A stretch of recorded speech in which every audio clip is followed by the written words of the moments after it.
Claude. Hi. Empress. Hi, guys. Claude, excuse me. You are the first person in my chat. So you're the first person to get cards. Hi, everybody. Remember, if you want to get some free cards done for yourself, please don't forget to hit that bell icon. And the first person in my chat gets cards. All right, Claude. Claude, you have somebody that has blocked you and is keeping secrets.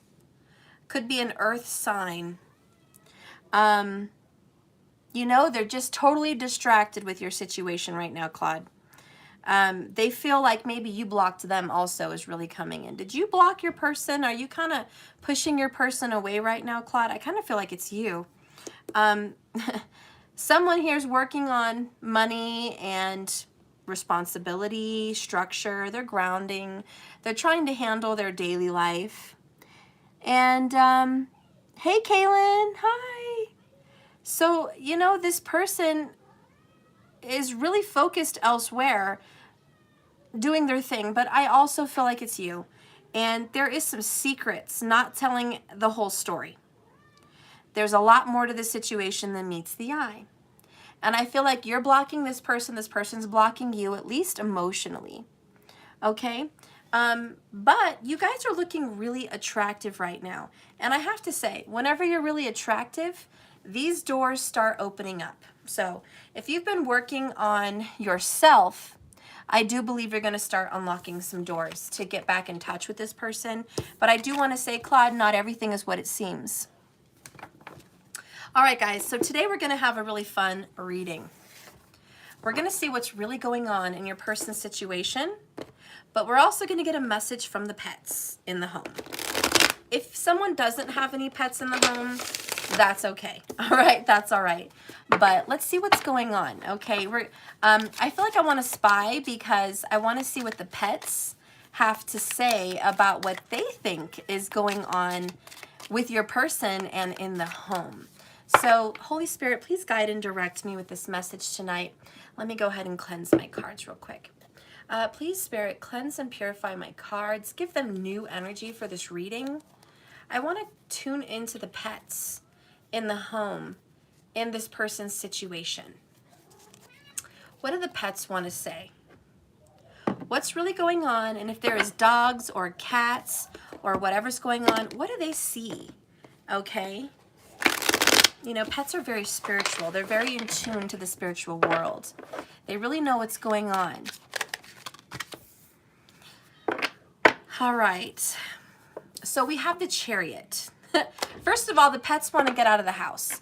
They're too cooped up. There's some pets that are like, get me the heck out of this house, okay? It's summer. The weather's really nice. I want to go someplace. Let's go for a ride. So this is more, I mean, it could be cats, dogs. I don't care. We have cats here, and they love to get out. Well, at least one of them. But dogs really love to get out. So we've got a dog or a cat that's like, take me out of here. Let's go someplace fun or go on a walk. Let's just get out of here and enjoy the day. Also, what the pet is saying is their master, okay, their best friend, is leaving the house a lot more lately. They're usually gone. So we have a pet here that's just like, why are you always gone? What the hell? Seven of Wands, resistance. They see that someone may not really be happy at home. Six of Cups in reverse. There's a pet here that misses the way the past used to be. Six of Swords. I think they feel like you're resisting someone from the past and you've moved on from this person, but you feel really sad. So the pets are just, the pet that's here is like, hey, my master, my best friend, is resisting their feelings about someone in the past. They act like they've moved on, Six of Swords, but I know they're really hurting. Knight of Wands in reverse. There's a pet that says you move around too fast.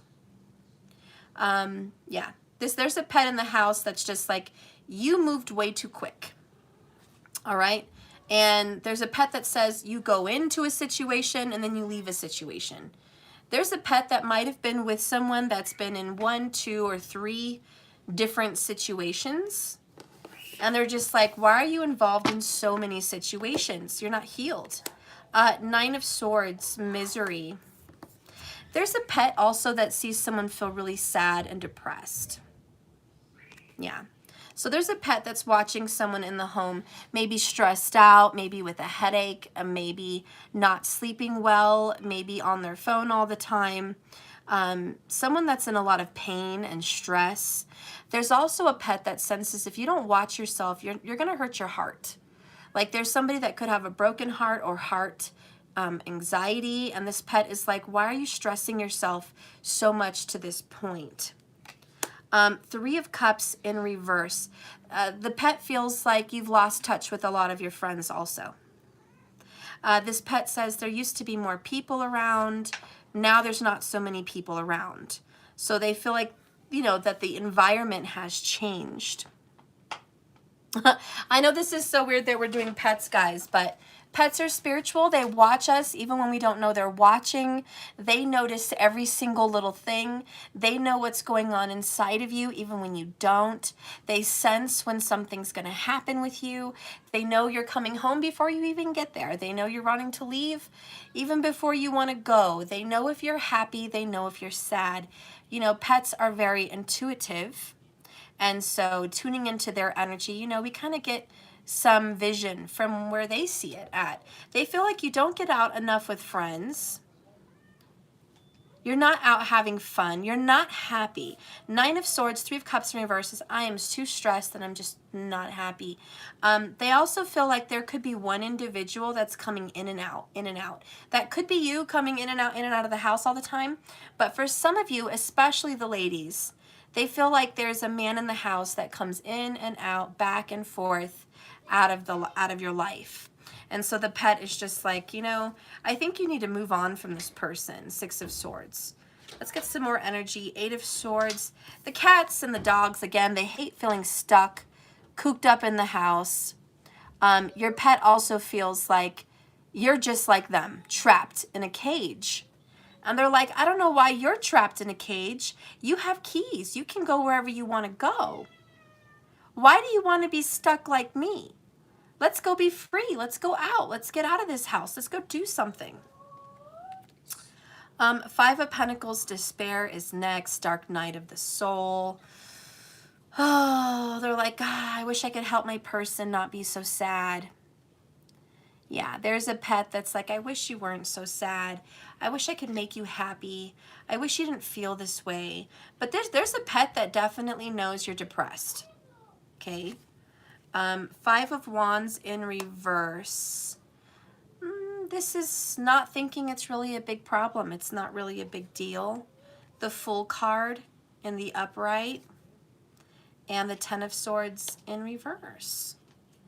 Last, the High Priestess in reverse. They feel like you know better. There's a pet that says you know better than to be worrying about this person. Why are you worrying about this person? And why are you pretending to be stuck when you're not? Why do you choose to be here in this stuck state? Your pet's just like, you have all the choice in the world. You could go anywhere you want, but you choose to be stuck here in this battle. They know that if you would just try, if you would just give it a little bit of effort, you could have a new beginning in life, the Fool card. So they know that you can let these swords fall out of your back and no longer be upset, betrayed, backstabbed, and hurt by other people. What? What happened to my food? It's on the counter. Why don't you? It's up there on the stove. Your egg drop soup is up there if you want to microwave it. Tell your brother to microwave it. I don't see it. Sorry, guys. I know it's late, but we had a late day. And he fell asleep in the car on the way home, and I brought him in his sleep, and then he woke up because he fell asleep way too soon. He fell asleep like at 7:30. So here he is, awake till I go back to bed. Anyways, so I was talking about your pet feeling like you don't have to be stuck in this situation, but You know, if you would just give it a little bit more effort and fight to have a new beginning, you could start to release your depression, release your betrayal and your pain from this person, and you can be free. But with the High Priestess in reverse, your pet feels like you're not following your intuition. You're not trusting your instincts, because cats and dogs are all about instincts. And they're like, you're not trusting your instincts. If you were me, that's what the pet is saying. If you were me, you would get out of this. If you were me, you would self-preserve. That is the one awesome thing about pets. They always self-preserve. They're not out sacrificing themselves for other animals. Pets always look out for themselves because they know no one else does. They'll look out after us. They'll give us affection and care. But they make sure they're fed. They make sure they're clean. They make sure they've eaten. I already said that. They make sure that they play. They go to the bathroom. They rest. They have a nap. You know, pets make sure that they're on schedule. You know, they look to us for that too, but they really keep themselves on track. And they're like, never will you catch me being depressed and being with someone in a bad situation. And also, pets know when someone's bad. A lot of you guys can see this. Pets will bark, they will growl, they'll hiss, they'll run away and hide, or they just, you know, if they don't like someone, they'll let you know. And I feel like, you know, these pets that I'm tuning into, they have liked your person in the past, but lately, they're only there for the food. They're not really there because they feel like this person has a great energy. They think something is wrong with somebody that you're with, or it could be you. They feel like you're not in a good energy. But there's a pet that just wants to lick, rub, or hug because they want someone to not be in a bad energy anymore. And they're just like, you know, you used to be in a good energy, but now you're not. And that's really just how they feel. And they feel like you've changed, or someone around you has changed. Bottom of the deck is death. Some of you guys might have a pet that is close to death. For some of you, this pet might be sick, might be hurt. Something may be going on. Maybe they're just getting older, you know, but they're like, you know, let's make the most of our life together. Let's not be depressed. You know, pets are like soulmates. They come here and they're guides, and they help us heal, and they guide us through trials and tribulations, and they're a comfort, you know?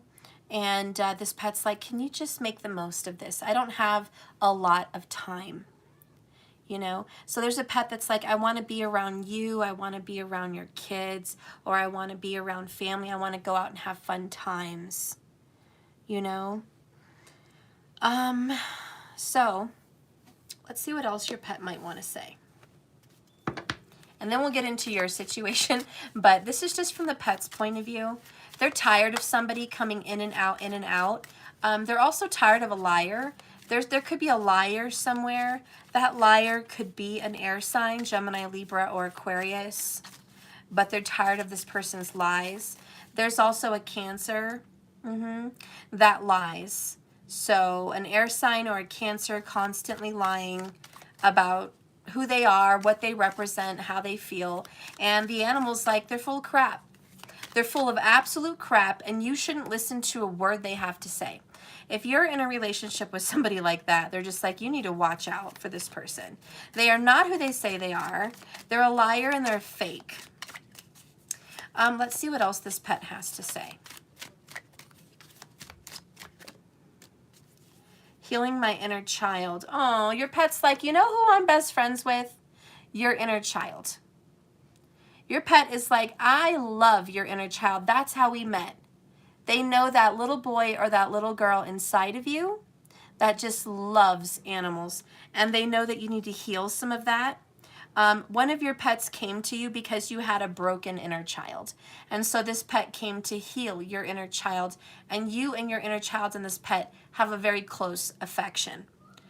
Chariot energy, again, there's a very strong Cancer. Maybe one of your pets is a Cancerian or a Gemini, Libra, or Aquarius. We also have Taurus and Leo. Aries as well. Chariot energy, victory, finally making progress, doors opening, moving on. I never thought I'd miss you like this.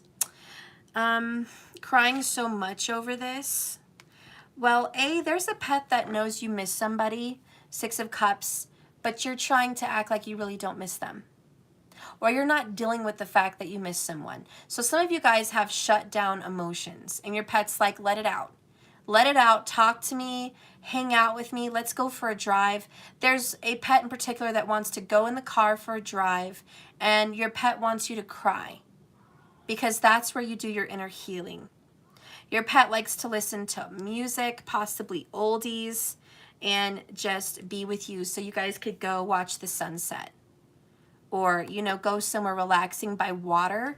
There's a pet here that might like a lake or a water fountain perhaps that they would love to go see, and they have a good time there, you know, but this pet is just like, listen, we need to talk about this. You need to start healing your inner child. It could be a dad, it could be kids, it could be an ex, it could be so many of them all involved. But there's a pet that's like, I know you miss this one. You might even miss another pet. Maybe a pet passed away perhaps, and you need to go for a drive because you used to drive with your pet and that pet is gone. And there's another pet that's like, I know you miss our friend, and crying so much over this. Some people are really heartbroken over lost pets. So yeah, let's get some advice here from the universe, from your pet's highest self. Little pet, let's show your soul and give a message to the collective about what needs to be said.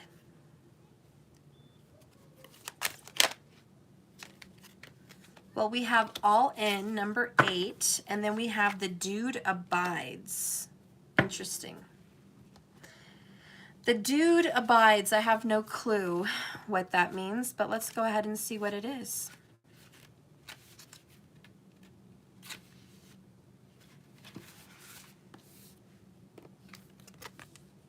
It's your lucky day and your lucky life. The dude is patiently waiting for you to come on home. Let him do the heavy lifting for a change. No matter what crazy mess you've gotten yourself into, the dude is here with everything you could ever need. The dude's got your back. Rock star. I don't know who the dude could be. Maybe this is your pet. We're just going to pretend it's your pet. And your pet is saying, listen, all I do is wait for you to come home. Okay? Literally. I patiently wait for you to come home and be with me. You're everything to me. You're my sun and my moon and my stars. Okay? And your pet is like, listen, let me take care of you a little bit. Let me love on you. Let me cuddle with you. Let me help you heal. Pets are very, very healing if you let them. Allow them to heal you.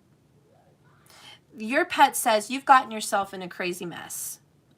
8 of Swords. You are in a pickle. You might just be surrounded by issues right now.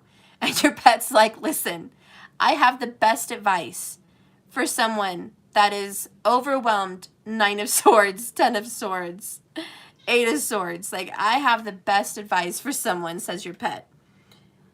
I just want to love on you and let's go for a drive. You know? Let me make you laugh. Let me make you happy. That's what your pet wants to do. And your pet says, I've got your back. So no matter where you go, no matter what you do, no matter what you go through, no matter the changes, your pet's like, I'm right here. Okay? So your pet just wants you to know that they're always there for you, and they literally wait for your every whim, and they're just patient for you all the time. They look forward to seeing your face all day. Like, you're everything to them. So they're like, trust me, if there's anyone that has your back, it's me, your pet. Okay? So trust me on that one. All systems are go. Whatever you do right now, do not hold back. This is the perfect time to give it everything you've got. Every inch towards your dream, the universe will move 10 miles closer to you. It's time to raise the stakes and play your hand. I'd jump in if I were you. So your pet wants you to just be more risky. Your pet feels like you are way too calculated. You worry too much, you have a lot of anxiety, you analyze, you procrastinate, you're critical. Your pet's like, look at you holding back, Knight of Wands in reverse. Your pet's like, quit holding back so much on what makes you happy. You hold back on going out for rides, you hold back on hanging out with friends, you hold back on doing what makes your heart happy. You just hold back all the time. Why are you holding back all the time? You're your own suffering, you're your own person in you've made your own gilded cage.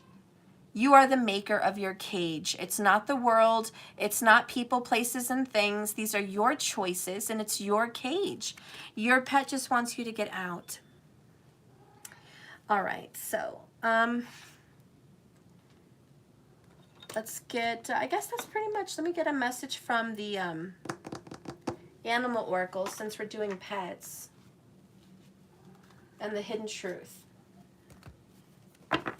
All right, Animal Oracle.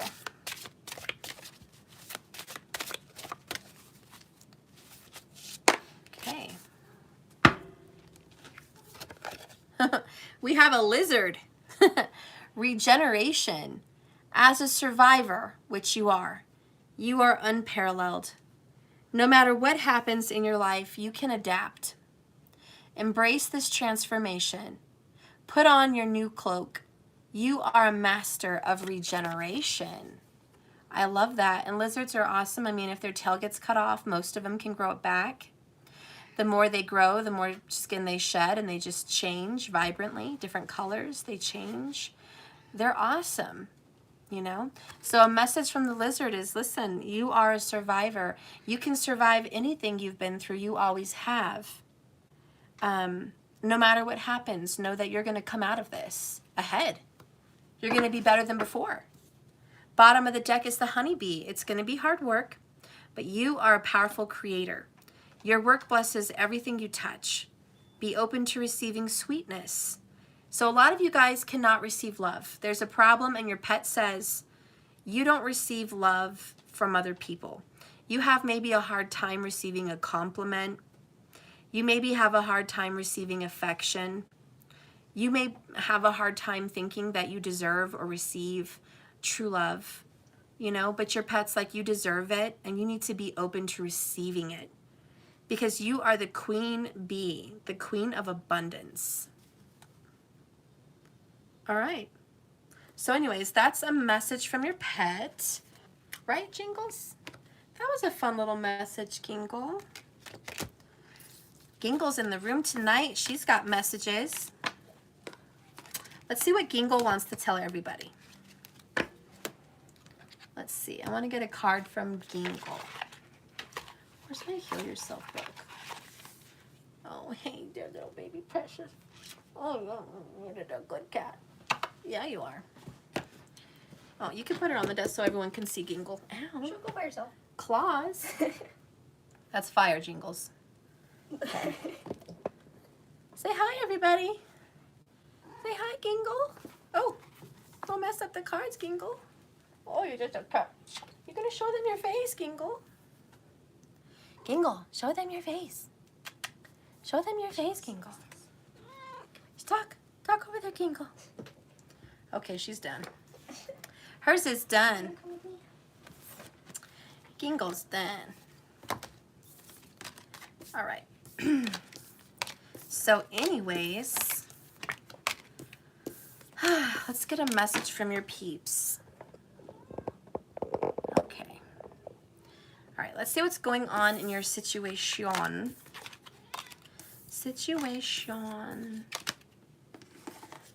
Oh, you missed the cat? Rewind just a little bit. Yeah, she's a beautiful kitty. She's got bright green eyes. She's got gray tiger stripes. She's gorgeous. You're just a gorgeous girl. Yes, you are, our intuitive princess. This is intuitive. Yeah, Gingle. She's a talker. You know, she's got a sister Mittens, but they don't get along, guys. Girl cats, territorial. You know, maybe when they're older, I don't know. They don't get along together. We tried, but Who knows? Jingles is her name. I just call her Gingles sometimes. It's Jingles, and we named her Jingles because she was a Christmas kitten. Yeah. Yep, the kids got her for Christmas. Her and Mittens. Jingles and Mittens. Christmas kittens. Yeah.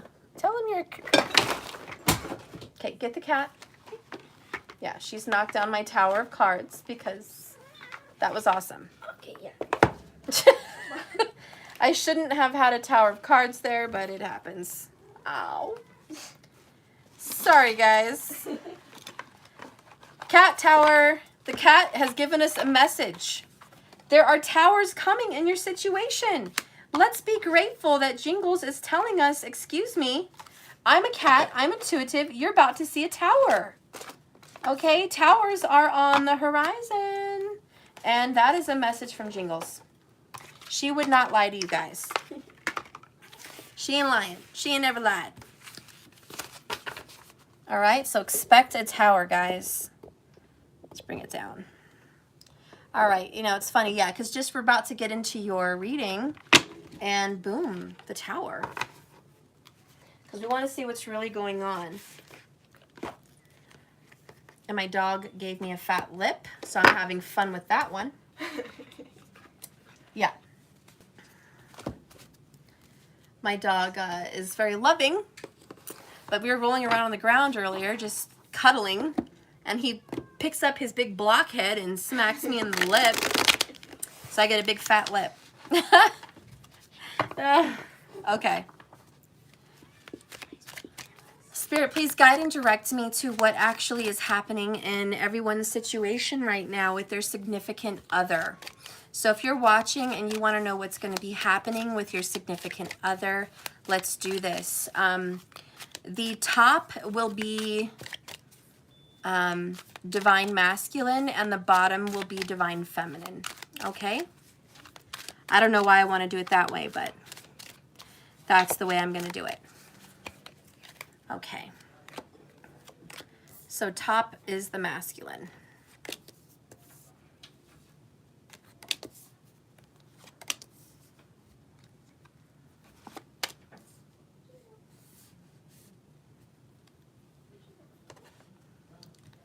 All right, bottom is divine feminine.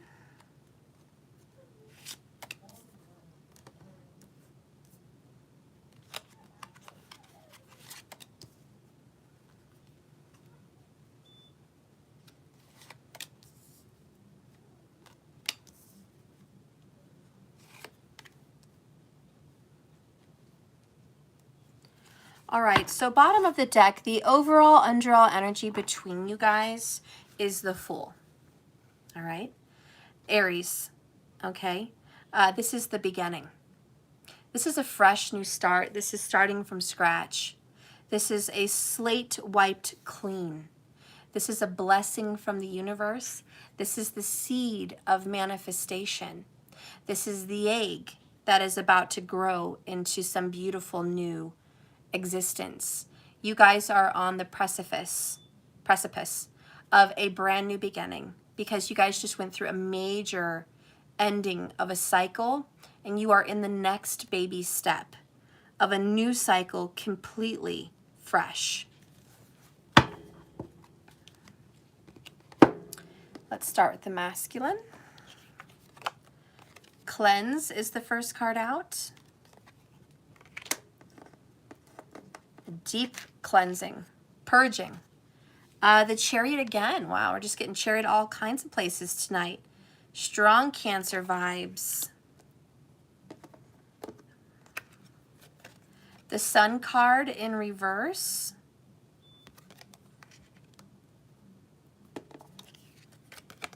Oh my goodness, the Devil card. You guys love my Devil card, don't you? That's from the movie The Legend with Tom Cruise. If you guys remember it. But that's the Devil from there. Okay. And the next card is Temperance in reverse.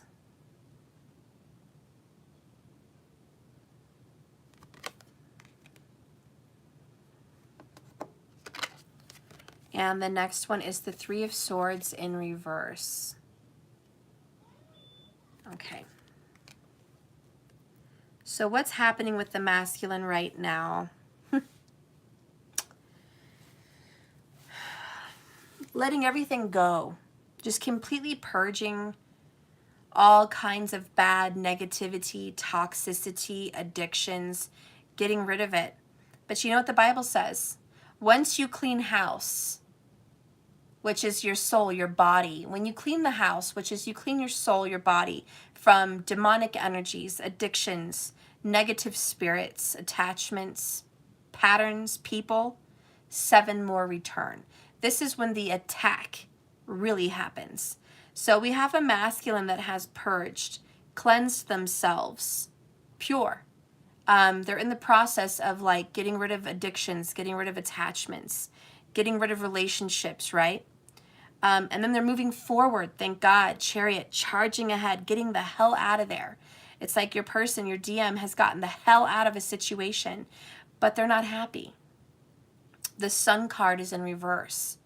And this is a lack of blessings. This is a lack of happiness. It's a lack of health. Your person could be suffering poor health, fatigue, support.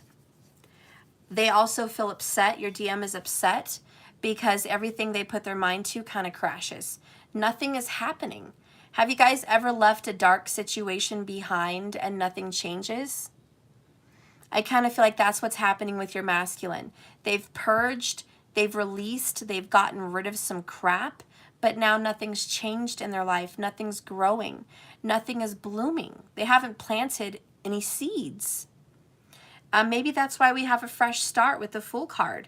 It's nothing. And I'm thinking of the never-ending story when the Empress says, Atreyu, you have to choose, you have to give me a name. And he's like, but I don't know what name to give you. You already have a name. And he's like, I thought someone else had to give you a name. She's like, no, you. You have to give me a name. The whole Fantasia's gone. Everything's wiped out from existence. The tower came and fell. 1111 markers. Wow, right where I'm at. The tower came and fell and took out all of Fantasia.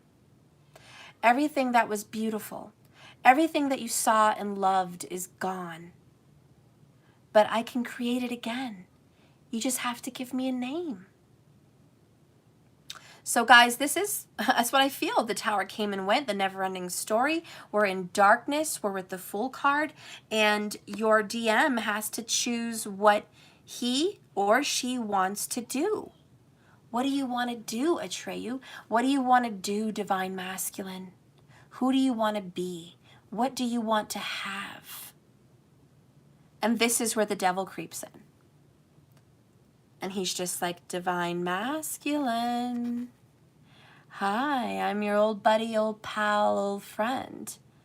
Now that you're free from the karmic or relationships or restrictions or anything that had power over you, you're free. And now you can have whatever you want.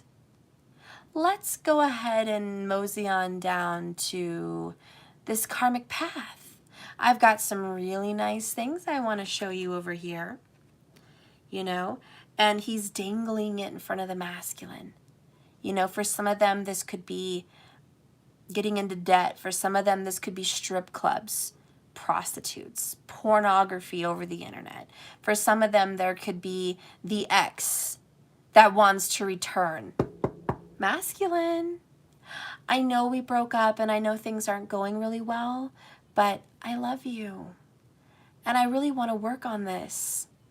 I really think that if we can just work on this together, we can have a strong relationship. You know, so there's this temptation that's coming back at the masculine as soon as that tower hits and it's all clear and he's moving forward, or she. Here comes the temptation.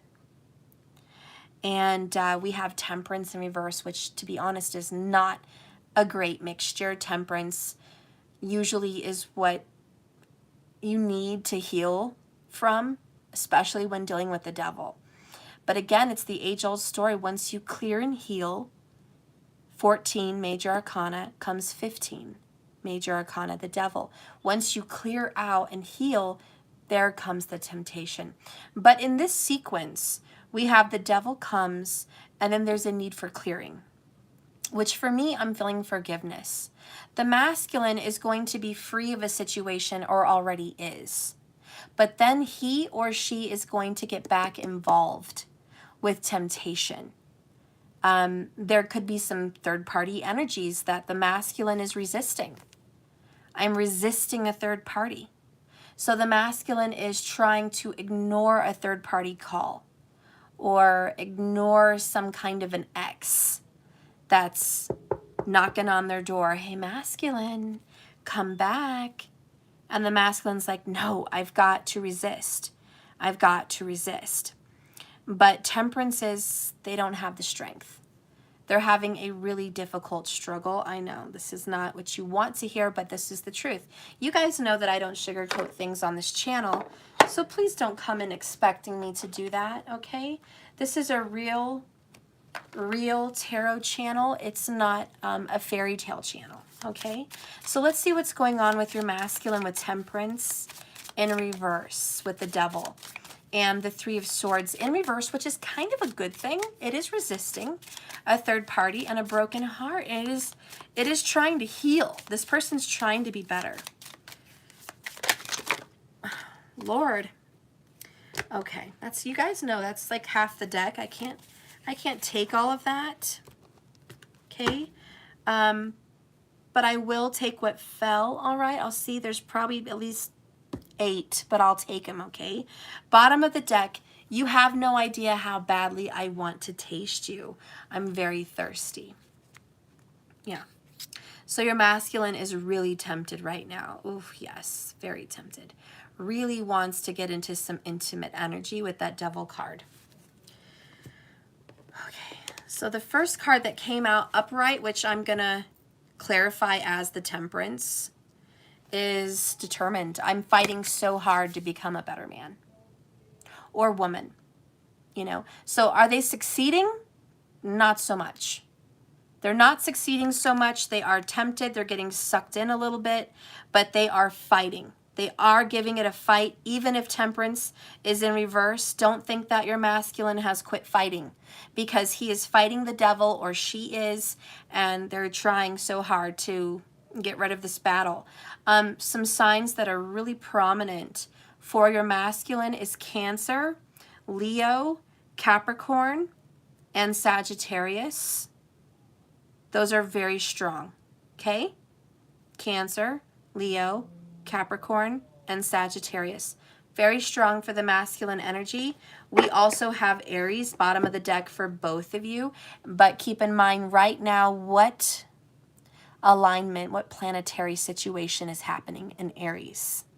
Rahu, the north node of the moon, which is the devil, which is the head of the beast, the head of the dragon, which is never satisfied and always tempted.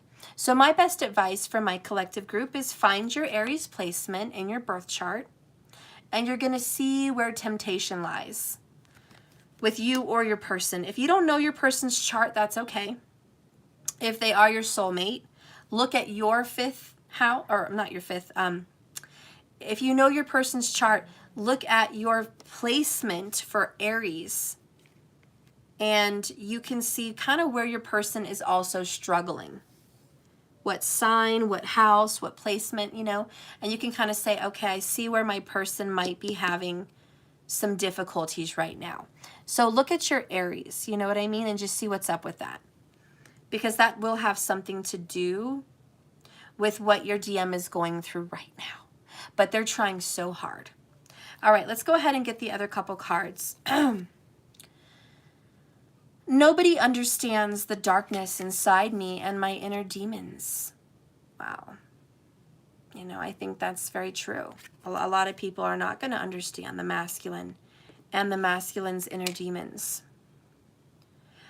Next, your masculine is under pressure, sinking into the depths of sadness. really having a hard time without you, really not happy without you either. We have higher power. I pray you will forgive me. That is that temperance. I hope you can forgive me. I'm seeking forgiveness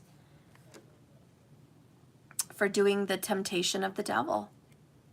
Next, I miss your warmth and I hate this cold shoulder. Your person might be giving you a cold shoulder, or you might be giving him or her, and they really miss your warmth. They don't like the separation. They don't like the coldness between you guys. That is a very hard energy for them to be in. Last, we have I'm absolutely obsessed with you. And that is the devil card, obsession. Okay, are you ready? Okay, let's get in. This person has tried to get rid of your energy as the viewer on my channel. The Divine Masculine has tried to purge and move on from your energy. But the more that this person has tried to move on from you, the less happy they've been. And they have been tempted back into their old karmic cycles.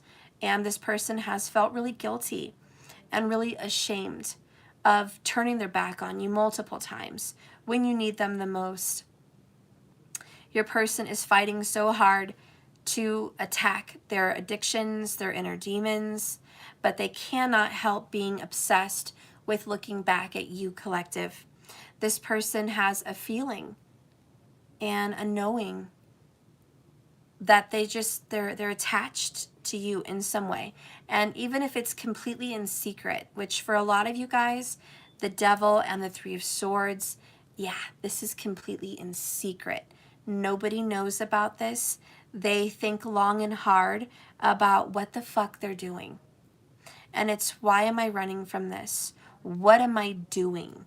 Why am I doing this? Why am I involving three parties? Why am I still connected to my person? Every time I try to move on, for some reason, this keeps pulling me back. And it's this anchor. It feels like an anchor in the ocean on a ship. It's like they have tried to move on, but then that chain gets jerked with that anchor. And they just keep going back to thinking about what they've done to you and their separation with you and the addictions they've been stuck in, and they just feel so bad. This person is haunted by a lot of their decisions. Let's get some confessions from your DM.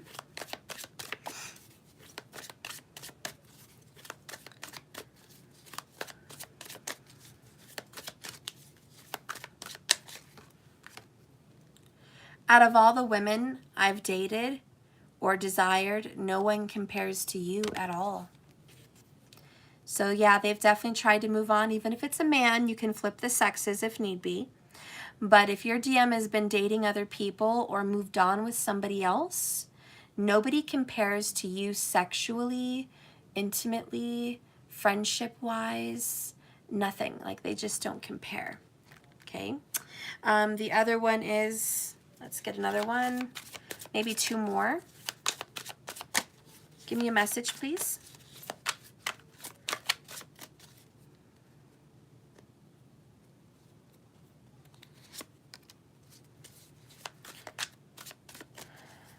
There could be a DM that just got their hair cut or is getting their hair cut tomorrow. I don't know, I just got a message about a haircut.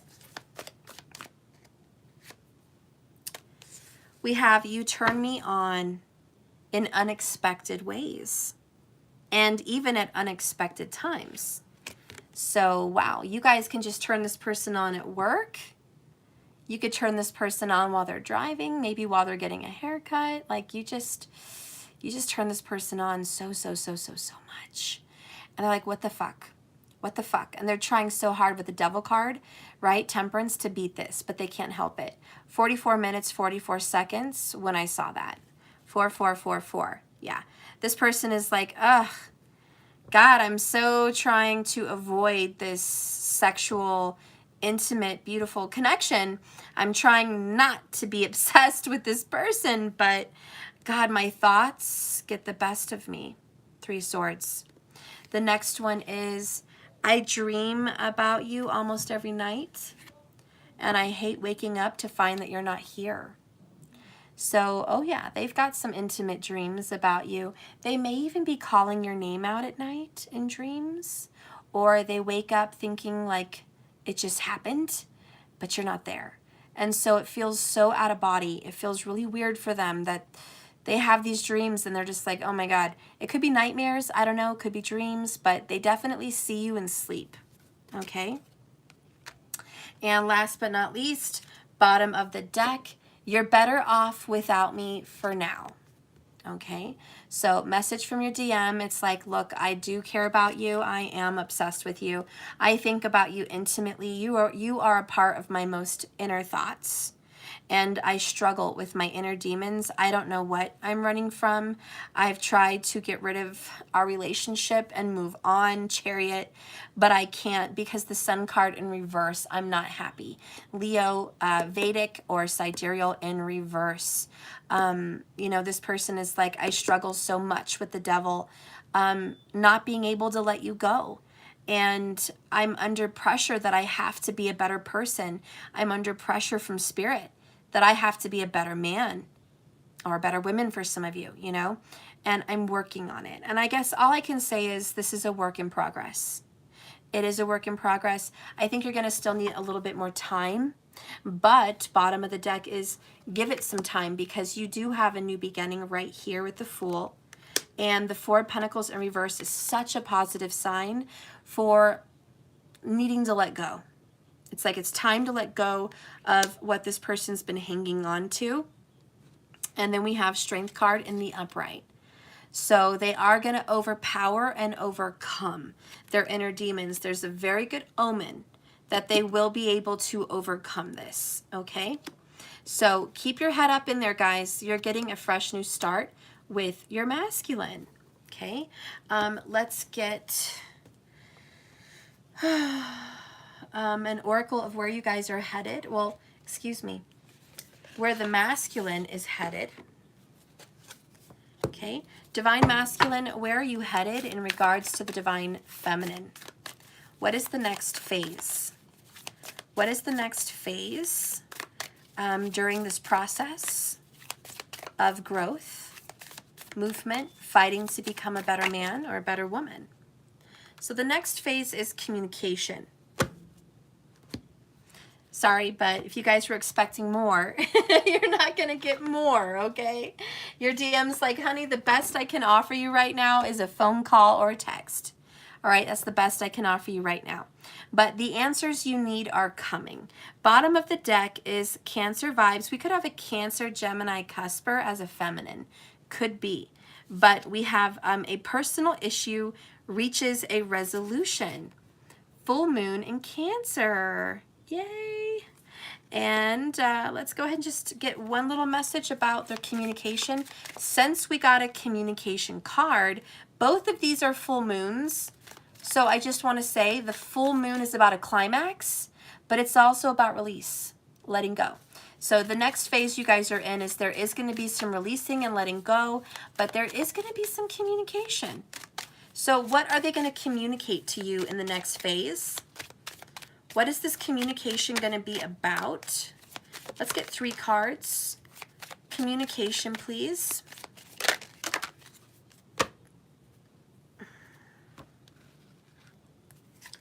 All right, so we're going to take whatever just got left there. Okay. First one is feeling the pain. I'm feeling the pain now, okay? Right now. I regret so much. I regret everything. And karma came hard. So this is kind of a past tense. This person already felt the tower. They're already feeling the suffering. They're in it with the devil. The Sun card is in reverse. Your masculine is not happy. The grass is not greener on the other side. Nothing's growing. Nothing's progressing. Nothing's changing. It's just nasty, okay? And so your person does feel the pain about that. And so you're going to hear about it probably in your next text, phone call, meet and greet, you know, whatever. You know, you guys are going to talk. And this person's going to say, listen, feminine, the grass is not greener on the other side. Don't think that my situation is cupcakes and rainbows. Don't think that I'm happy and everything is so great in Karmicville. It's not.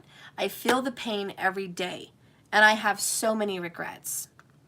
The next card is, I told you guys this masculine had a tower. And see, Jingles showed us the tower was coming for the masculine. It was a premonition. So there it is, the tower for the masculine. And sudden changes, shocking events, major shifts, universal help, karmic hell, basically, and relationships over. Why? Revelations. Revelations are to be had in Karmicville. And your masculine wants you to know, at some point of this communication, it's all going to come crumbling down. And all the king's horses and all the king's men, they're not going to be able to put Karmicville back together again. Okay? It's fucking falling to pieces. Their situation is falling to pieces. You're going to hear about it in a text, a phone call, or when you see them. You're going to hear about it. The next one is healing my inner child. I've got some issues, mom and dad issues, painful past issues, and family disputes. Okay? So, you're also going to be talking about their past. Their mom, their dad, their brothers and sisters, their kids, their family. Maybe you guys have kids. But again, even the pets knew there was an inner child issue. So believe me, when you talk to this person, you are going to hear some word about, I've got some issues with my past. You know, this is something I've been suffering with for a long time.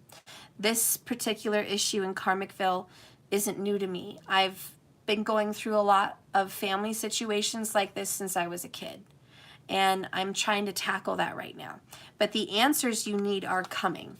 And that's what you guys are going to be getting in communication with your DM. Last but not least, expect delays. This is divine time, not your time. Okay? Patience. There's still time. So, all right, there's going to be some delays. Your masculine is, and this is kind of coinciding with this card, you're better off without me for now. I know it says M. This freaking card company just fucked me when I printed out my cards. So I'm going to cross that out and put an N. You guys already know, but whatever. So, you know, again, it's like your person's like, look, you're better off without me right now because all I'm going to do is cause you pain. 3 of Swords. I'm still in that karmic situation. You know, 3 of Swords, it's going to hurt your feelings. Even if they've broken up with the karmic and the tower came and hit, that karmic is doing what? Masculine. Coming back from the past, trying to bombard your masculine with the devil card about getting back together and sticking it out. So your masculine is trying to get rid of this karmic, but there's the karmic bugging again. You know what I'm saying? So anyways, we're going to read the answers are coming, full moon and gem.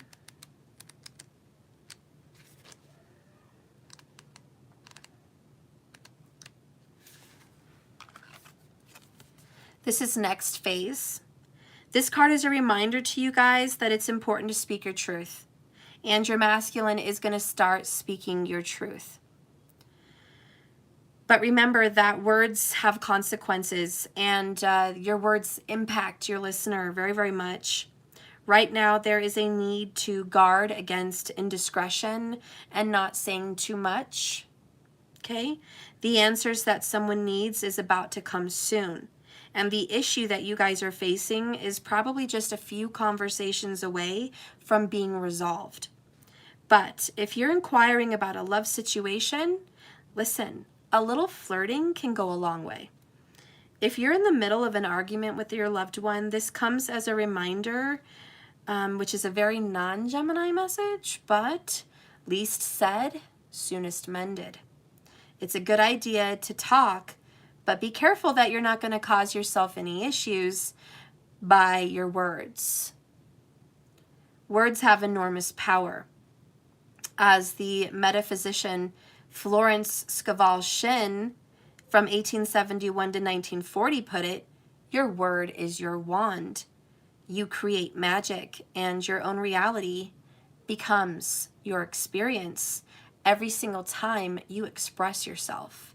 So be very cautious, be very careful, be very aware of your wand, magicians. Speak only what you want your experience to be.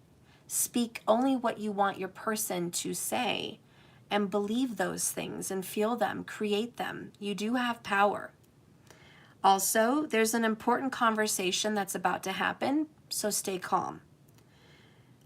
Secondly here, don't be superficial. By the way, noted, he is trying to flirt with you. Have you noticed?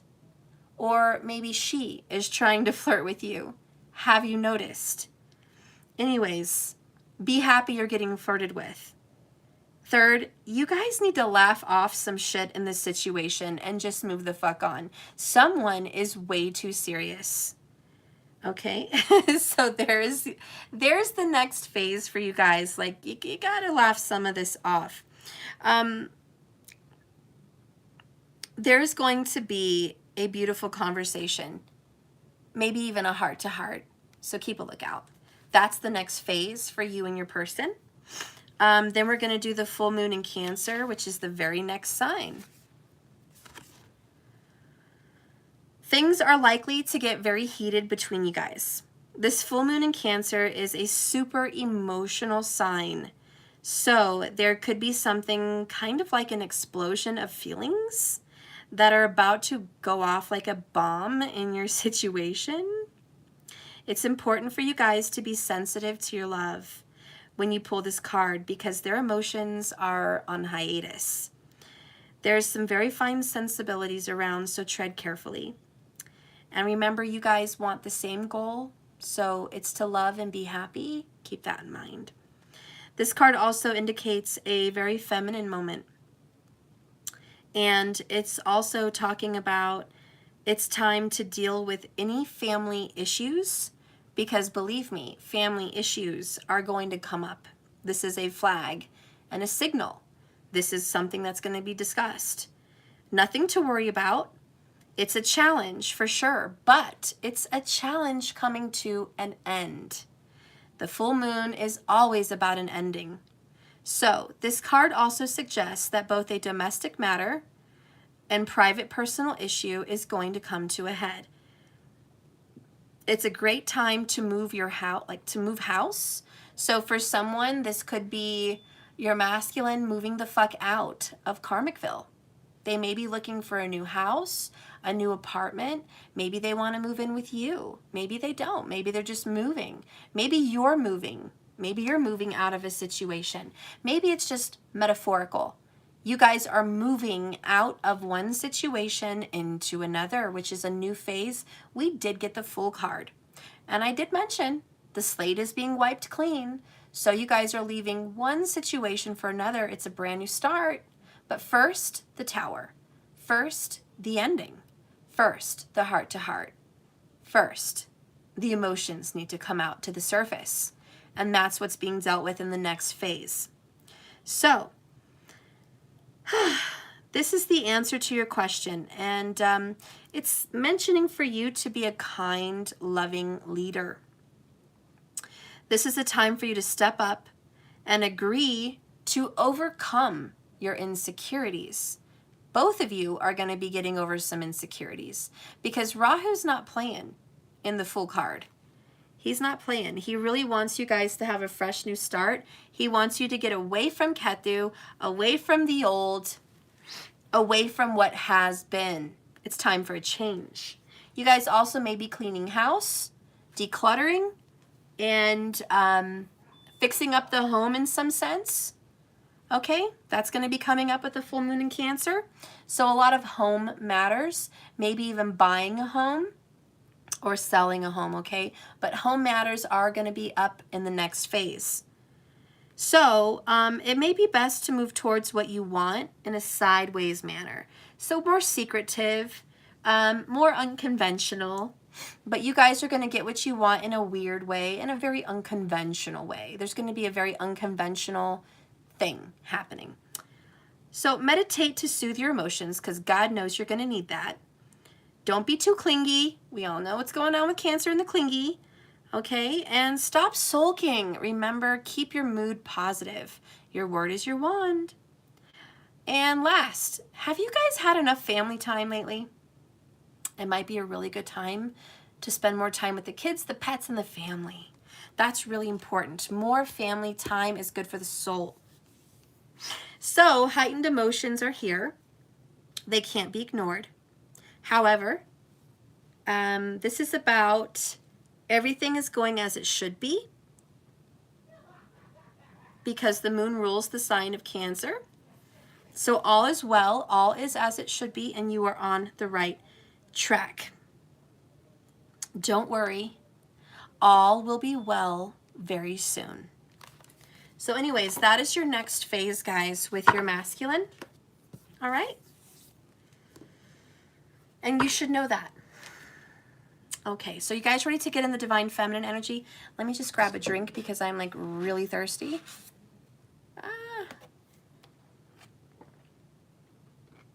And masculine, if you're watching me, this is all you, honey. This is all you. You're going through a major tower. Everything's going to be okay. Yes, you're under a lot of pressure. Yes, you need forgiveness. Yes, you are dancing with the devil right now. But you're going to conquer it. You're going to tackle those inner demons. You are. I know that you're going to get a handle on it, because strength lies under the Fool. You're going to have enough courage now to have a new beginning. Okay? It's going to be harder than hell. And you're going to have to resist a lot of your karmic cycles. And the person in Karmicville, you're going to have to resist them. But I have every faith in you, and I know that you will. So it's going to be okay, honey. If you're watching me, masculine, it's going to be okay. It really is. Don't forget to have a heart-to-heart with your feminine. She's going to make you feel a lot better. Okay? And spend time with family and cheer up and be positive. Okay? This is the heralding of an ending and a new beginning. It's a bittersweet, but damn, enjoy the sweet part. Okay? We all like lemonade. Anyways, we're ready to move on. Okay, we are at 62 minutes now, and I'm about to jump into the divine feminine. So if you're watching me, feminine is here on the bottom. If you're just tuning in, I just finished the masculine reading, and we're jumping now into the femme. Okay, so you can be a male or a female in a feminine energy. I'm open to that here on this channel. It's just an energy system. So let's go ahead and see what's going on. Feminine, wow, you have Six of Cups in reverse. First card open, and this is Fate. Let's just see what's going on before we jump to conclusions. We also have the Five of Swords conflict in the upright. You are in the midst of a battle, honey. Yes, you are, and there is just drama, maybe with family, okay? Kids, family, just, wow. You have a lot going on. Next card is the Magician. Your word is your wand. So I love it. You are manifesting, you're creating, you've got a brand new beginning, baby steps, right? You're ready to make a choice. You're ready to choose and just go with it. The next one is Knight of Cups in reverse. All right, let's see what else is going on. Seven of Wands, resistance. Sticking up for yourself, standing up for you. I like that. I like that. You're not taking breadcrumbs. Okay, that's very good. The next one is the Wheel of Fortune. Congratulations. Couldn't have a better card for you. This is the change. This is the change that needed to come in. I have a very positive message for the feminine, and this is very simple. You are no longer taking breadcrumbs. There was a place in time where you were accepting love, very small. Someone wanted to come in your life and offer you a cup, but whenever you grabbed the cup, it was empty. No one ever offered you a full cup. They always came to you hurt, wounded, in need, damaged, suffering, unavailable. You know, the lovers that you've had just showed up improper, disrespectful, and just not good for you. Not good for you at all. And you're just saying, excuse me, I deserve more than that now. I am the magician in my universe, Gemini Virgo. I'm going to pay attention to the fucking details in my brain and my mouth. And I'm not going to call things in that are not good for me. Someone is fighting you on this Five of Swords. There's, ooh, I got chills, yeah. There's an air sign, it's a Gemini, Virgo, or a Libra. Could be a Cancer, Pisces, or Scorpio. We do have the water. But this person, they don't want you to leave them alone. This person kind of wants to keep you caught up in their drama. And you're just like, no, I can't do that anymore. I'm not going to fucking do it anymore. I deserve more. I deserve so much more. With the Five of Swords, I do feel there's some betrayal at play here. There could be third parties. There could be just lies, deception, deceit, trickery, somebody trying to pull the wool over your eyes. This is definitely someone from the past, someone that you're not trying to relive the past anymore. You're looking back at the past and just saying, I'm not living, what's the right word? You're not looking back at the past with rose-colored glasses anymore. I don't mean to say this, but I also feel for the feminine, there's more than one man in your life. I know. There could be 3 men in your life. 3 very prominent men. And I don't know if one's passed away, they're still all alive. I don't know if it's just 3 bad relationships down the tube. And for some of you, it could be women. I'm not trying to be sexist. It could be a woman situation, but there's the masculine energy and there's 3 of them. And I feel like you're conquering demons with these 3 people in your life. You know, spiritual things happen in 3s. And I feel there's some kind of a breaking of a pattern for you, something to do with the 3s. And I feel like there may even be a sign. Maybe you're seeing 333 on the clock, and maybe you wake up at 3 in the morning and you're having nightmares or dreams, but there's a lot of emotions behind this, and you're just looking back and loving you, and you're just like, I resist any of these relationships that have come to hurt me, and they'll never do me wrong like that again, and never will I accept breadcrumbs again, and never will I accept an empty cup or a false offer or something that is not honoring me. And that's the change. So the positive message for the feminine is a very big change. And you're just like, I've changed and I'm not the same person you remember. There's definitely an ex that's knocking back at your door that has another person that they're with. Okay, there may even be 2 or 3 men popping back into your life, and all of them have another woman or another man. And they're popping back in your life like the magician, like, hey, here's my illusion. We're going to have a fresh new start. We're going to be together. I'm going to see you. I miss you. I care about you. I want you, you know? And you're just like, yay. But then you realize you're still on that bullshit. It's like you catch them up. We have someone here that could be a really good detective or really intuitive or really inquisitive, and someone that just knows, like sharks can smell blood in the water. Like you're just like, I know there's something fucking going on and I'm not tolerating it. And I do feel like it's more than one. And I just feel like, yeah, my left ear's ringing. They probably feel that you're talking shit about them right now. But this person's like, yeah, yeah, you're finding out that the people that are popping back up are a test from the universe to see, are you going to put up with that shit again or are you done? And that's Jupiter. So Jupiter is in the sign of Aquarius, and this is the least clingy sign. And I do Vedic sidereal here, not tropical, so please don't hit me with your bullshit. Anyways, Jupiter's in Aquarius, technically, right now. And it's literally there if you get your freaking telescope. Anyways, yeah, he's trying to teach you a lesson about not hanging on to romantic partners that don't give you what you deserve or need. So Jupiter's teaching you this lesson. Jupiter is really coming strong into your life, feminine, as a very big teacher right now. Have you learned? Let's get a message from Jupiter about the hidden truth about these situations that have popped back up. We have I love you. That's a trigger. Yeah, these people are coming back and you feel it. You know they love you. But then we have, we both know I'm not the one for you. So these are people coming back and you're like, you're not the right one for me. And even if you are my soulmate, the way you're coming in is wrong. You don't come into a soulmate like that, attached to somebody else. It's time for me to heal now. Yeah. So Jupiter's like, don't take the bait, feminine. There's some bait coming up for you, a very good looking magician.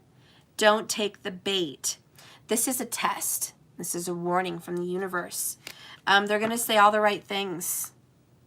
They're going to say all the right things. They may even say, I love you. Watch it, okay? This is a test. You need to trust your intuition. I'm not saying run away from someone who loves you and says they love you, but the real test is, if you love me, what does love mean? And this is what Jupiter wants to teach you in Aquarius. What does love really mean to you? Is love sex? Is love attachment, obsession? What is love for you? Is it financial security? Is it commitment? I don't know. But Spirit wants you to question what love means to you. And what I'm going to channel as your reader is love means this. Love means you come to me with a full cup. Love means you come to me not perfect, but honest. Love means you come to me because you can't stop thinking of me and you want me, and I want you just as much. Love is, I feel that my heart is yours in some way.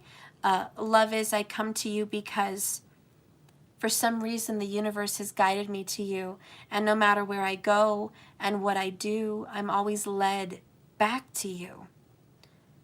Love is kind, and it's not jealous, it's not possessive. It's not arrogant, it's not controlling, and love does not try to trap you. It wants to free you and let you be expressive and creative and beautiful and handsome and free. So, you know, that's me channeling what I think love is for you. It's a freedom, and it's a way of feeling and being, and it's just a warm comfort. And love is powerful. Love is also very challenging. And yes, it's going to trigger you to be a better person. Love doesn't come in the form of cupcakes, kitten, and rainbows. You know, love sometimes comes in swords. It sometimes comes in the form of wands. You can't expect love to come in perfect. But I think that you are wise enough now and more experienced with the Five of Swords, because you've experienced so much. And I think 3 times a charm.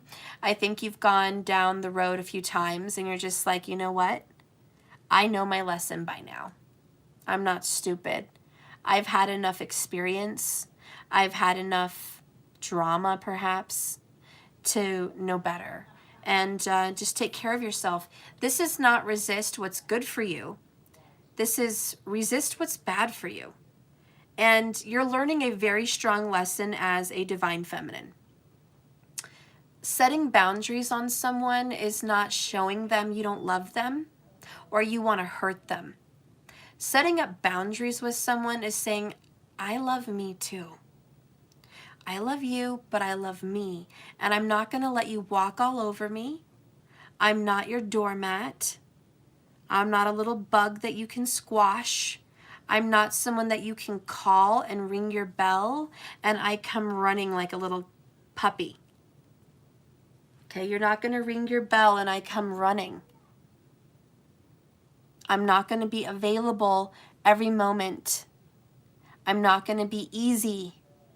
I'm not going to welcome you into my home and into my body and into my soul that easy. You're going to have to show me that you have a fucking cup to offer me. You're going to have to show up available. You're going to have to show up honest. You're going to have to show up ready to clear out your drama with other people. I'm not saying you have to show up healed and perfect, but I'm saying you have to show up with a cup. And you do have to show me that you want this. That I am, how do you say, you have to show up and say, I am chosen. I am the one you choose. And so that's what you're asking from a higher self. You're telling the universe the change in my life is this. I am chosen. I am worthy. And I don't accept anyone else that wants to show up in my life and not choose me. I am the chosen one. So you feminines are the empress, and you're not going to take any more shit. Okay? So that's you saying, look, if you're going to show up with 5 of Swords, don't tell me you love me. If you're going to show up with another partner or some other bullshit and drama, don't tell me you love me. I've heard that before. And we both know that I'm not going to tolerate that. And we both know now that I'm not going to accept that. Okay? Bottom of the deck is I don't react when people mention you. So you're much more healed. You're not an emotional mess when it comes to this person or these people, whoever could be coming in. Like I said earlier, I think it's more than one, but keep it open, guys, because I don't know, you know, what's really going on here. But I do feel like it's more than one. And this might just be a message you're telling one person, and I don't know what you're telling the other two, but this is definitely a message you're saying as a feminine, and you're just like, I'm not doing it again. Let's see. So we have the Talisman. You are destined to succeed. And this Destiny card is kind of like the Wheel of Fortune as well. So you've gotten that kind of twice, the Wheel of Fortune. Bottom of the deck is the Unicorn, honey. Good fortune and friendship. So, I mean, 2 times you've gotten the word fortune. So not only do I think you're going to be having a change in luck, I do think you're having a change in fortune, which is a change in money, a change in abundance, and just a change in your fate. Wow, this is very mythical for you. This is very magical. Something really good is manifesting, and it's because of a change that you've gone through inside of you. Wow, underneath the unicorn, you guys have the stars. Honey, a long journey that you've been down, and I know you want to cry when you hear this. A long journey the Divine Feminine has been down finally brings rewards. It wasn't all for nothing. You didn't bust your ass all these years for nothing. You didn't do all this work for nothing. You get gains. You get fortune now. You get good karma, honey. The Wheel of Fortune is in your favor, and times are changing. There's something very big changing for you. You're also in the art of seduction. Passion and romance await you, honey.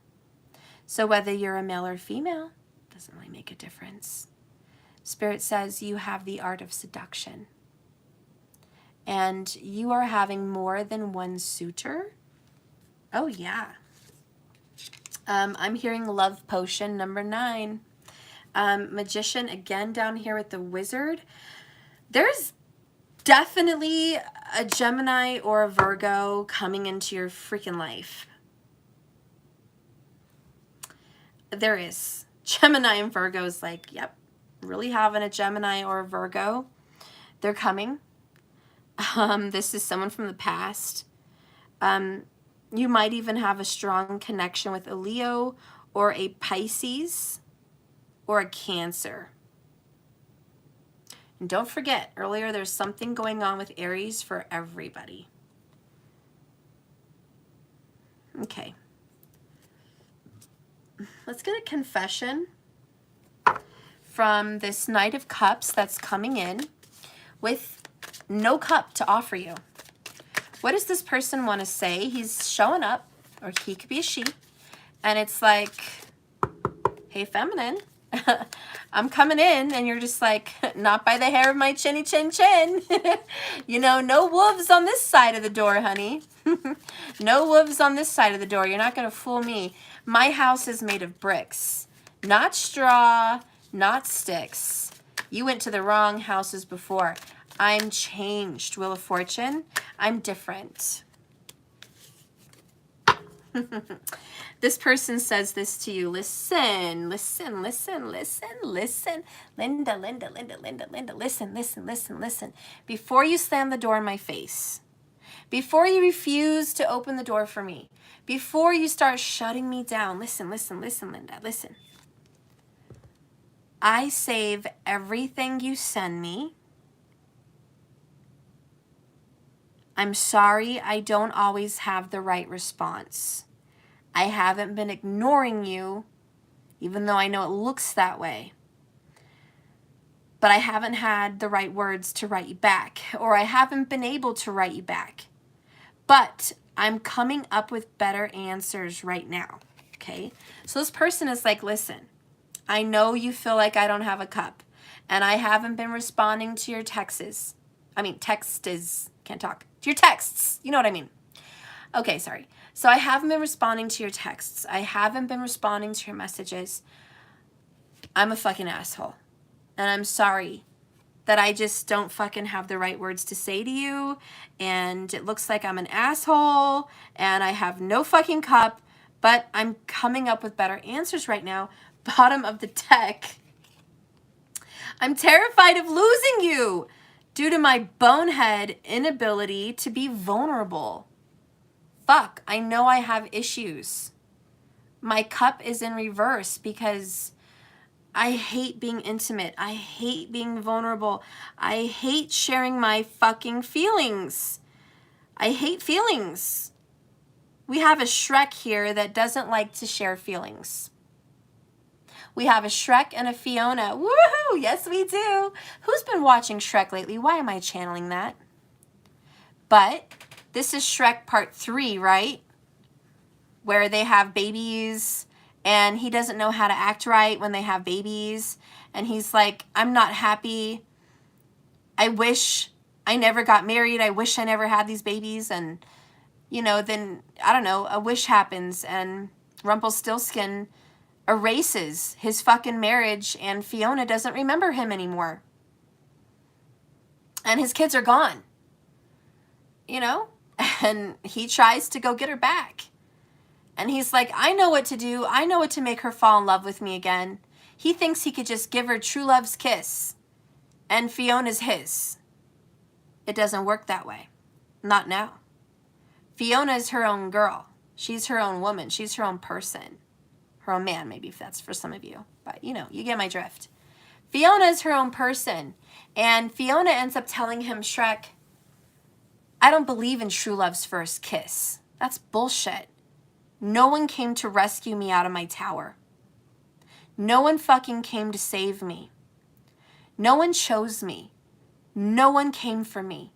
I was abandoned. My parents dropped me off in that fucking tower to deal with my curse by myself. And finally, when I came out of that tower, I fought the dragon myself. And I came down here with my people. And I feel comfortable and I feel whole and I know who I am now. And I'm happy where I'm at. I'm not looking for what I was anymore. So when he kissed her, he's like, did you feel anything? And she's like, I didn't feel anything. And she wiped his kiss right off of her lips. And she was like, are you done now? And he was like, oh my God, Fiona doesn't love me anymore.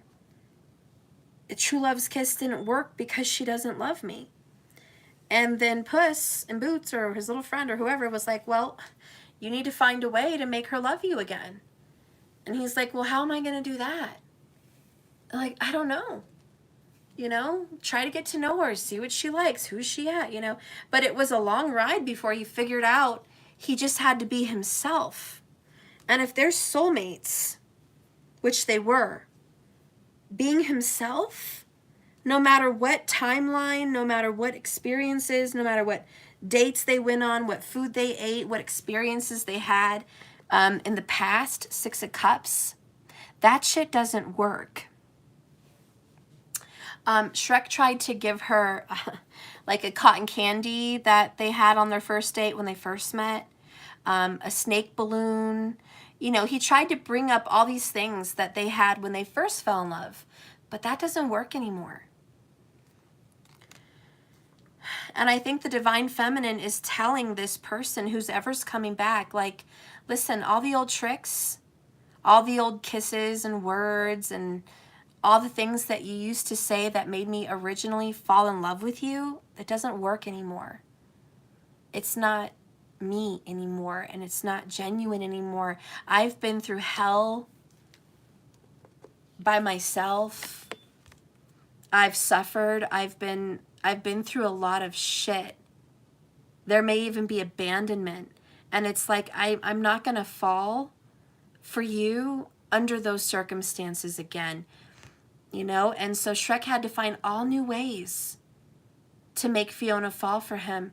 And the new way she fell for him is when he sacrificed his own wants for her and her friends. And she saw the kind of man he was. And that's how she fell in love with him again. She didn't need to remember all the past bullshit. She just needed to see the man who he was now in the present moment. And so that's what it's going to take for you to fall in love with someone again. It's not memories of the past. It's not a remaking of the past. It's something new and real, because you are different. And even in this little show, Vampire Diaries, or this is actually the originals, Klaus Michelson is the leader, the eldest brother. Well, not the eldest, but he's a brother. He's the head honcho brother. And then he's got his brother Elijah and Rebecca. Okay, these are all Michelsons. They're the original vampires. And then you've got... I can't think for a moment. What the hell? It starts with an M. I can't remember. Can you guys help me out? What is his name? I can't remember for the life of me. It just escaped my memory. What is his name? I'm so sorry, guys. God dang it.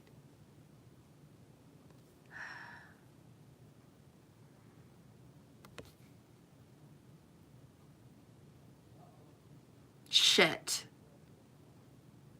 I hate when I can't remember a name. I can't move on.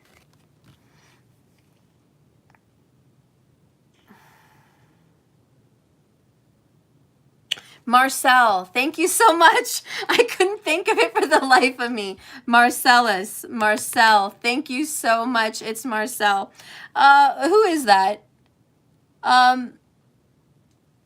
Lily, you get a card at the end of this reading. I'm almost done.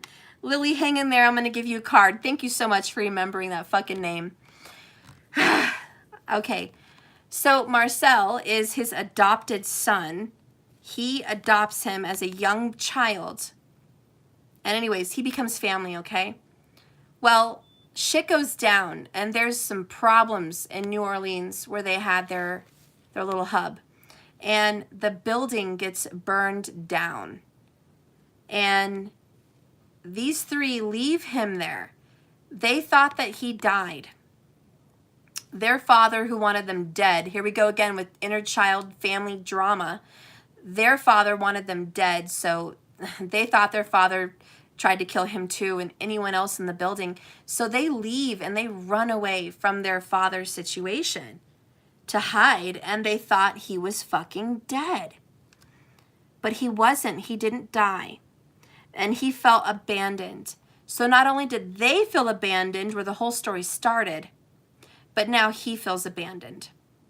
So drama, right? So there could be abandonment in your guys' relationship as well. But they come back and he's like, oh, Marcel, you're alive, you're well. Oh, you know, and he's like, don't fucking touch me. Don't come at me like I'm your friend, like I'm your family. You fucking abandoned me. I'm the king of New Orleans now, not you. This is my kingdom, not yours. You can get the fuck out. And he's like, no, I built this. This is my town. And he's like, nope, not anymore. Not anymore. And he's like, and I'm not that little boy you remember anymore either. It's been a few hundred years, buddy. I've changed. I've been through a lot. I've been through abandonment. I've been through rejection. I've been through a lot of shit. So don't come at me like you know me, because you don't know me anymore. Basically, the number 5 is change, okay? And it's also a challenge. And here we've got family drama and people stabbing each other in the back to get ahead. Only one person is going to be left standing. But it will be a hollow victory.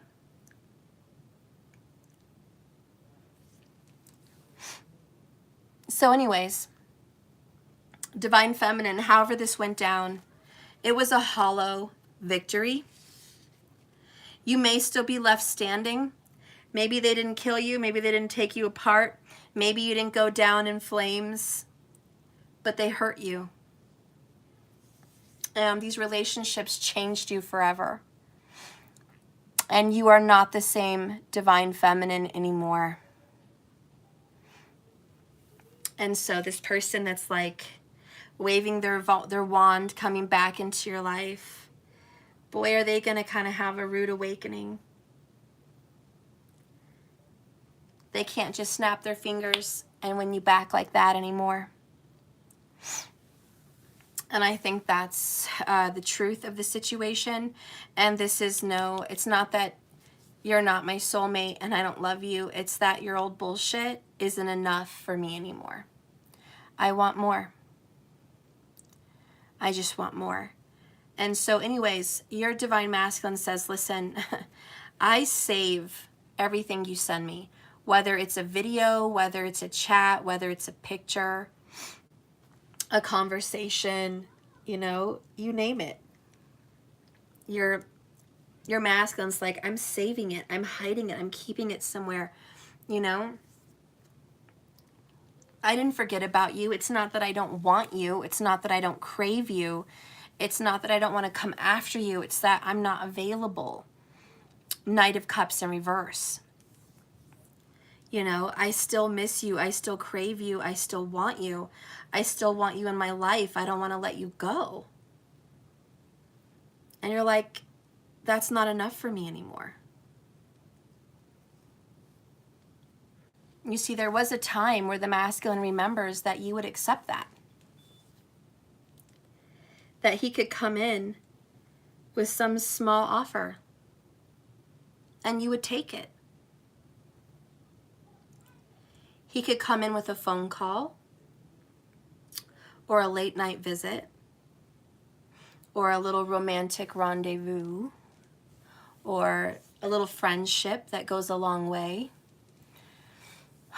You know, just crumbs, you know, and you used to take them. You used to take all of them. Every phone call, every meetup, every little offer. But you just don't anymore, 7 of Wands. And so what's going to be happening is the Wheel of Fortune. Things have changed. And this person is who knows what, but they want you to know that they're hurting. Let's get another message here from your DM. Bottom of the deck. Again, we have, I read every word you've written to me more than once.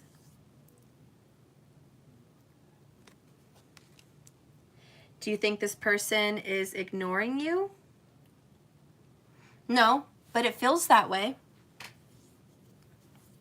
It feels like your person's ignoring you. You also got, the reasons I come and go is because I just can't stay away from you. but I know I'm not ready to give you my all. And I know you deserve my all. So I run. This person's not ready to stand up and be the man or the woman that you need. They're not ready to give you that, that cup. They're okay calling you, texting you, seeing you every now and then. They're okay offering you little secret cups. They're okay keeping the connection alive. But they're not okay to give you more. Bottom of the deck is, again, I'm afraid of changing.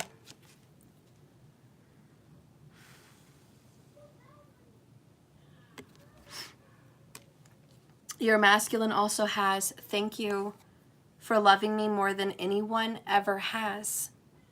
I never knew anyone could love me like this.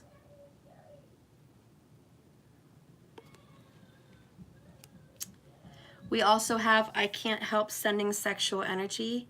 I always desire you.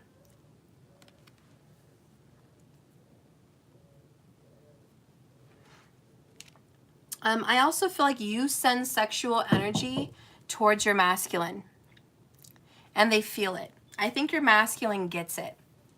You guys might be sending some sexy texts, some sexy pictures. Maybe it's just in 5D, but I think you guys do send them that sexual devilish vibe. They do receive it, and it takes so much energy and effort to resist you. This person really has a hard time resisting you, and they're just trying, again, remember, so hard to be a better man or a better woman and resist that temptation. They're trying to be better, but in the same token, they're shooting themselves in the foot because they're hurting you. And so I know this tower's come down in their life. I know that they're feeling the pain.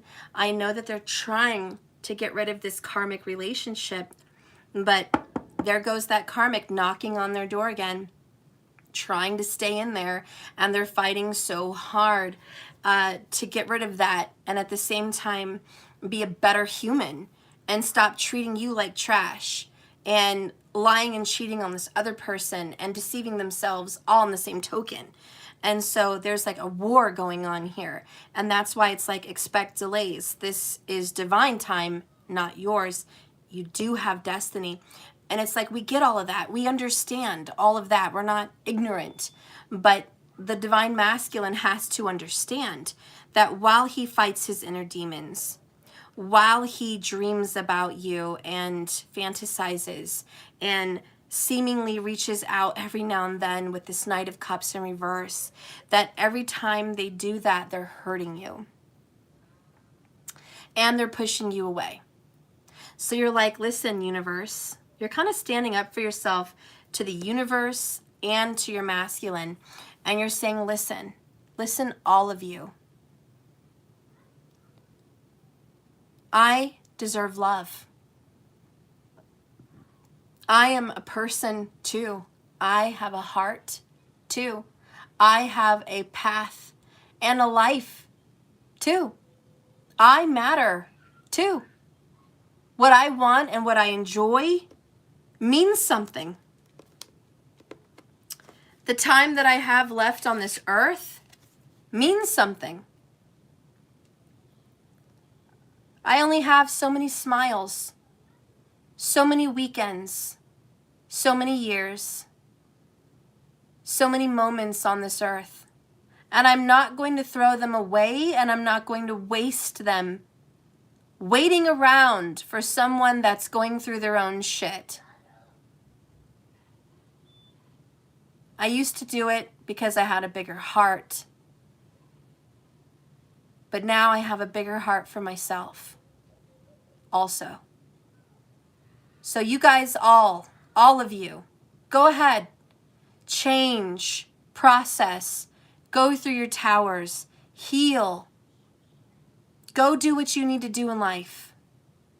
Universe, planets, transit if you must. Go into the next phase if you must. Move on if you must. I'm moving on too.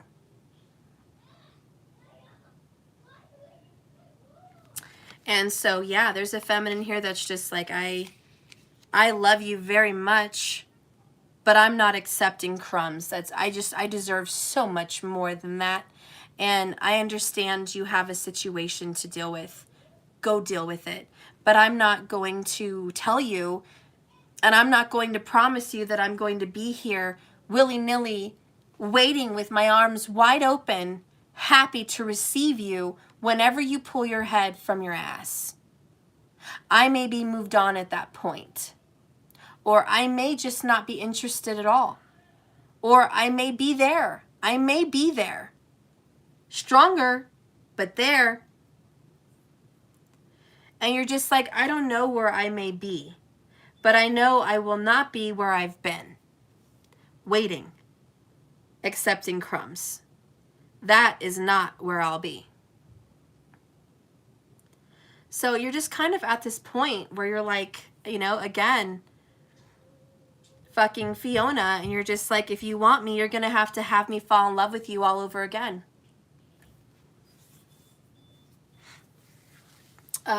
Let's get a message from you here. To your person. These are the divine feminine messages.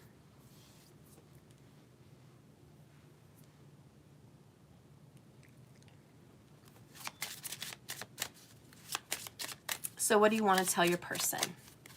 My divine feminine Fionas.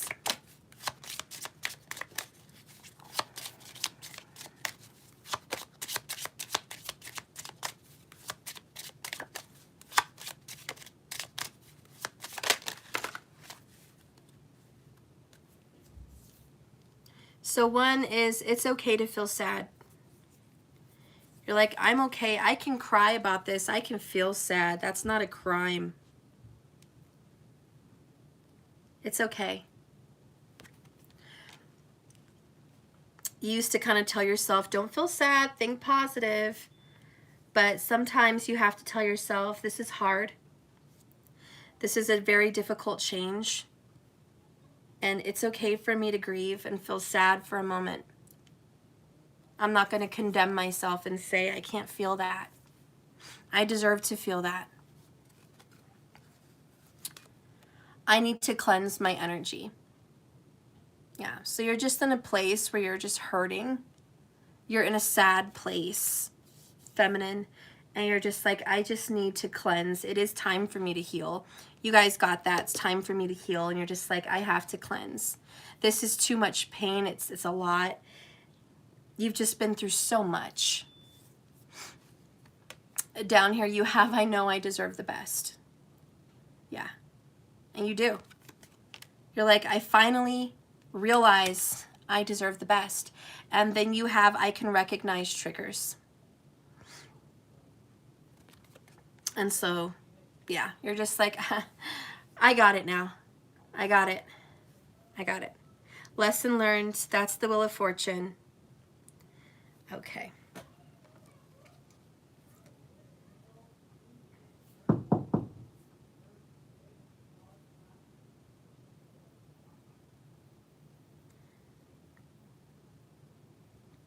It's bedtime.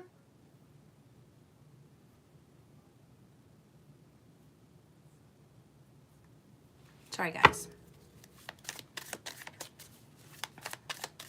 What's going to be coming up here for the Divine Feminine? You have guide. The inner journey, Virgo vibes, right? I'm going to go within myself, look inside my soul, find out where I belong, find out who I am. You're working on self-worth. You know you deserve the best, and you're out to do that and to find that. Patrice, what was that? Steph, would you ever let me practice with you on a reading? I've done them for years. I always wanted to see what your opinion is. I didn't get a chance to practice in your class. Sure, Patrice. I would love that. And by the way, there's no right way to do tarot cards, guys. Anybody can do tarot cards. Anyone. You're all psychic and intuitive, and it's your own interpretations of the cards. Yeah, all the cards have meanings, and that's to help you if you get stuck or you need, clarity. But each card will talk to you anyways, and anyone could read the cards. So never judge yourself and feel like you have to be at a specific level. There's a lot of wonderful readers out there that taught themselves and just do their own thing. I'd love to have a reading from you, Patrice. I'm sure you'd be wonderful at it. So the feminine is guiding themselves into self-worth. We have patience, more temperance energy, inner healing.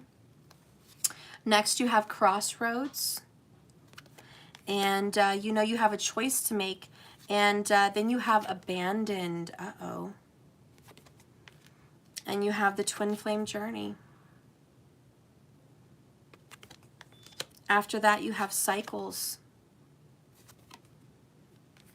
After that, you have numbing. Sounds to me like the divine feminine's getting pretty strong, guys. Sounds to me like the divine feminine is ready to abandon the twin flame journey. Not that you could, because you really can't walk away from it, because it's always with you. It's always a part of you.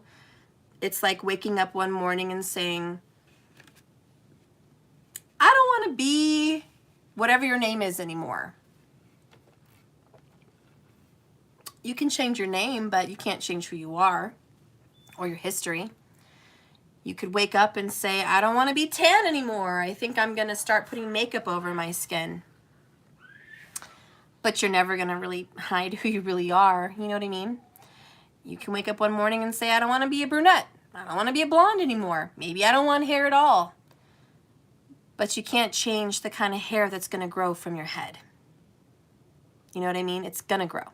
It's going to be what it's going to be. So my point is, if you want to walk away from the twin flame journey, that's fine. There's changes that can be made, but you'll always be a person with a twin, no matter what you choose to do on your journey. But the divine feminine is probably just stepping away from what they have been considering a cycle in the twin flame journey for quite some time. And the cycle is accepting breadcrumbs from a twin flame because they're a twin flame. You're no longer caring about titles. There's no more titles. You're just like, I don't care about titles. I care about love. I care about what I deserve. Fuck titles. Okay. Let's get an oracle of the visions for the divine feminine. What is the divine feminine going through right now?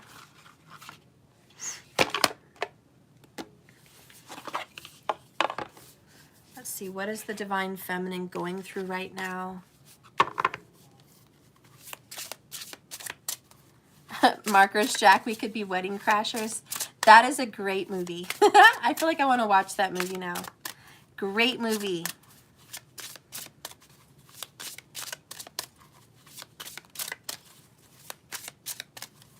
I keep hearing the song "We Could Be Heroes" by by Phil Collins or whoever sang it. Who sang Heroes? I don't know.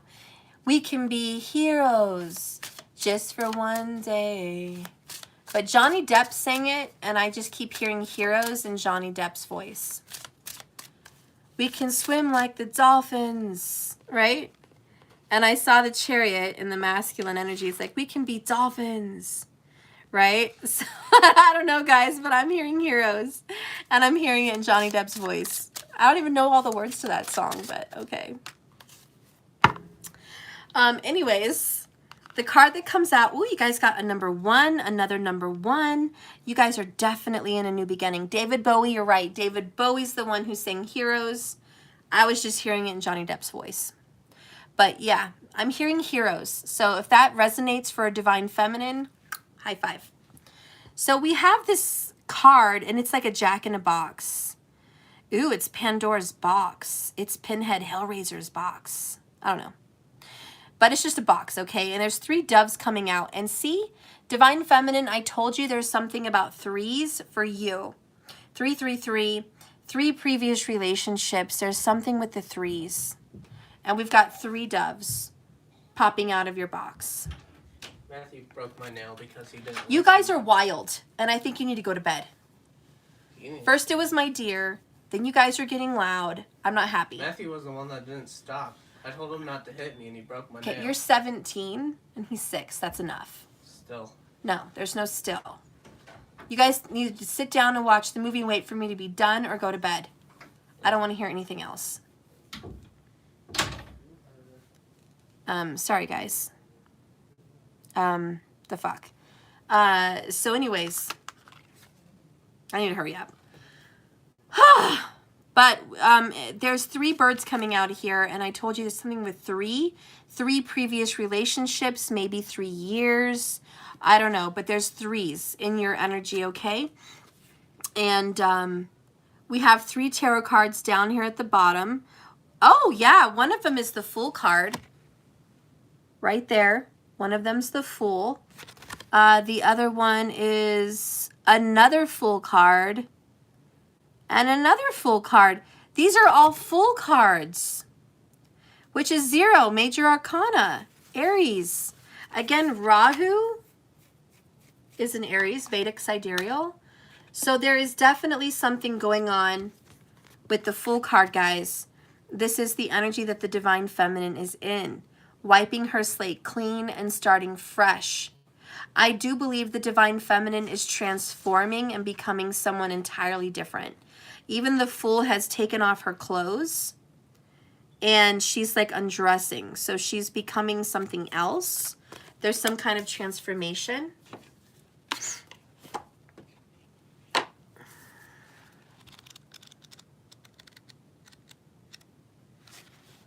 Yeah, so this is a fresh new start and a new beginning. It says a new beginning and releasing from the past. Divine Feminine, you may have a fresh start right now at any moment. You can choose. For this thing we call failure is not the falling down, but the staying down. So Divine Feminine, you may feel like you've been a failure. That you've just failed at relationships or just failed at this twin flame journey, but you didn't. As long as you get up. So to move on from failures or simply to expand and explore a new horizon, Divine Feminine makes choices to leave the past behind her or him. Whether it is in the form of treasured objects, a materialism, a symbolic value, a love relationship, any familiar, surrounding, or even personal ideals, at some point we have to discard them, like a tree shedding leaves in order to liberate ourselves and allow for further growth. On the floor, there are 3 discarded cards, each a Fool from one of my 3 tarot decks. From their box, their spirits are released as doves in a new beginning. To ensure that the time is right to move on, has the Divine Feminine's present circumstance been truly fulfilled? Or is it being abandoned prior to its completion? Wow, see additional interpretations of this particular card on pages 117 and 121.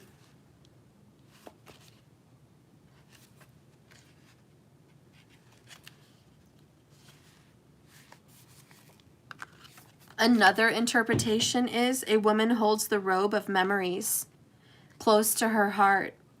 Her eyes are closed as she shrinks and thinks back to other times in the past when she was prepared to take a chance, just like the Fool and the tarot cards at her feet. But before she opens her eyes to behold what comes next, 3 doves of pure joy and faith are released. They flutter encouragingly. above the box containing unlimited, still yet untested possibilities. The moon looks on from behind, and she meditates a moment more. In a defining moment, a decision is made. Perhaps it's your choice, feminine. A result of a choice, maybe. You find yourself outside of the gate, which is now locked behind you, symbolizing the end. You know that taking the next step is what you have to do, and it's necessary to move forward, even though it is difficult and maybe stressful. We are all ever poised in the brink of now, ever prepared to look foolish in the pursuit of some material perfection. What is each moment in time but another chance of now? The second interpretation is, Divine Feminine, are you having trouble starting something again? This card may show 3 fools on the ground, representing the number 0. And this is about anything could happen. But before you get up and start running, you have no numeric value. It hasn't even quite happened yet. Maybe this is something that's going to happen. There are also 3 doves. So things may happen for you in 3s. The light shining out of the box shows a brightness of some vision, some deep down hope. The doves represent peace. So the feeling of peace you feel is being realized in some dream. Yet you hold your cloak tightly because you're scared to let go. But what are you holding back? How does this affect the expression of your heart and soul? Why are you holding back? The dove also represents a powerful time of clear vision and the ability to glimpse into the future. The dove nurtures us with care, and it suggests letting go of worries and anxieties. Don't focus on doubt. Instead, see hope and manifestation. This may mean passing an olive branch to someone as a sign of forgiveness, so you can move on. But when the dove takes flight, what happens? Do you see something flying away, or do you see something arriving? The moon can carry so much deception. It looks like it casts light, but it's merely reflecting the light of the sun. It can be tricky. The moon can deceive. The moon even has shadows, and it moves in cycles. You never know what to expect from the moon. Where are you in your life right now? Is your opportunity growing or diminishing? When will you see the light of the moon? The moon casts shadows of darkness, and sometimes we have a cycle of sadness, but then it can get bright and we have hope. Her mask represents her true identity being hidden. What is under the mask that we don't see? How would we help identify her? How would it make her different? What does this say about you if you were to remove the mask and show your true self? The box is open and something has yet to be let out. It may take more time than usual to fully manifest, as there are 3 doves and 3 cards, but they show us the projection of taking flight and speeding up and leaving the ground and soaring. So again, progression is here, movement is here, this new beginning is here, but honestly what I got from taking off the mask, I felt like the Divine Feminine was being unleashed.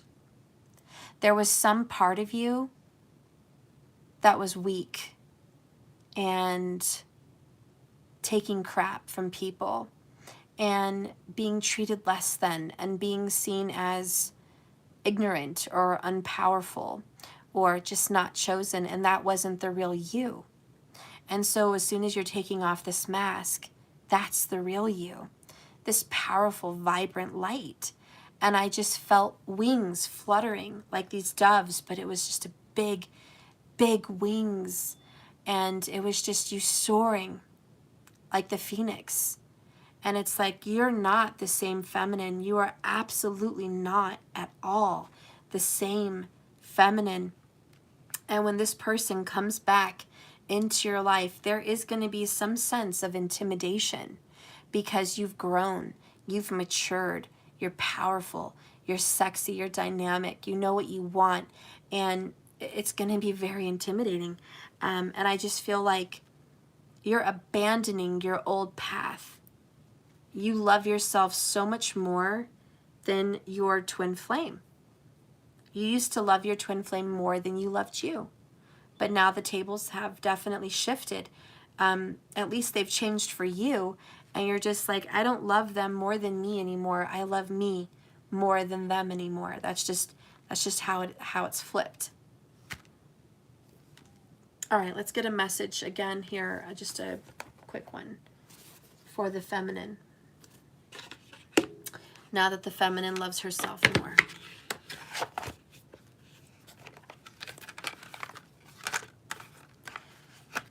So that's where the feminine is at.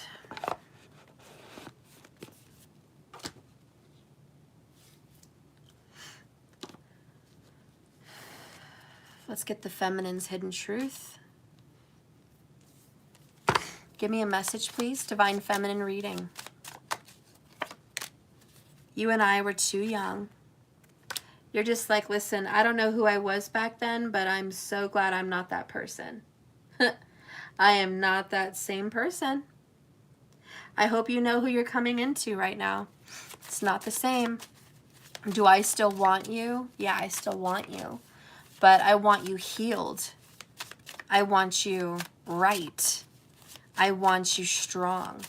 I want you in your power. And again, we have, I don't react when people mention you. So you used to fall apart at the mere mention of their name. Like you would just fall apart. You'd be like, oh, don't bring up that twin again. You know, it just, your heart would crumble. Tears might come down your face. You know, in the past, you just felt destroyed. Absolutely destroyed thinking about this person. But now you're like, you can bring that person up. It doesn't hurt me. I don't even have emotions about it. Someone could bring up your twin's name and you're just like, oh yeah, we could talk about that twin. It's okay. I've grown. I've accepted that twin. I've acknowledged it. I'm in a much better place with that twin. But you still stay awake at night thinking about this person. That's just the truth. The Divine Feminine's like, God, for whatever reason, even when I'm in my power, I stay up thinking about this person. And, you know, like I said, you can choose to get off the twin flame journey for a while if you need to and heal yourself and do what you need to do. But you'll always be a twin. And there is this crazy dynamic that you're going to always think about this person. You're going to stay up late at night. You're going to have this person on your mind. And why is that? Because they're thinking about you. And you're going to feel that interaction. You're going to feel it from them. You're going to feel their energy because this person is in a place where they're missing you. Your person is feeling the pain. Your person is going through a tower. Your person is slow as hell, but your person is definitely obsessed with you and can't stop thinking about you. And like we said earlier, you're like, I don't give a damn. Go ahead, heal, do what you have to do. Take your sweet time. You know, I'm not going to be here waiting and crying anymore. I'm a much stronger individual. I don't react anymore. You know, and you're just like, go ahead and do what you need to do. But remember, the more and more you stay away and the more and more you offer me crumbs, the more and more I want to pull away from this. And 111 in the room at the same time when I saw that. Go to bed! Sorry, guys. It's getting late. I gotta hurry up. The next one is look deep within your heart and you will feel my love. My love for you is as deep as the ocean. So I feel like, gosh, you love this person. It's time for bed. You guys need to whisper. Go tell them to whisper.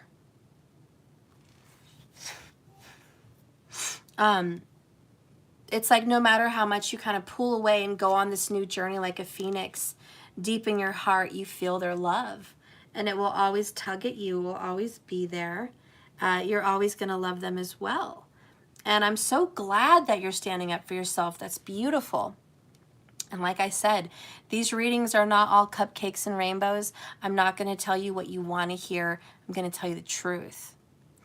Your person's taking a while. They are offering you crumbs. They still love you. They're in a situation they're trying to get free from, but that person keeps bugging the fuck out of them too. They're fighting the devil and their inner demons. They are going to be reaching out to you. Communication is going to happen. Fetch is going to happen. But you are going to be the strong, empowered one this time. And you're not going to accept those crumbs. You're in your own power. At the same time that you found this new independence and you're healing now and you're so much stronger and you're in this new vibe, which is badass, the journey's not over yet. The work's not done. The mission's not fucking over. That's not the end of the story. If you thought that was the end of the story, you have a long way to go. Deep down within this powerful phoenix heart of yours lies the love that you still feel with this person. I'm just reading the energies that you guys are in right now and how you guys are shifting. Okay?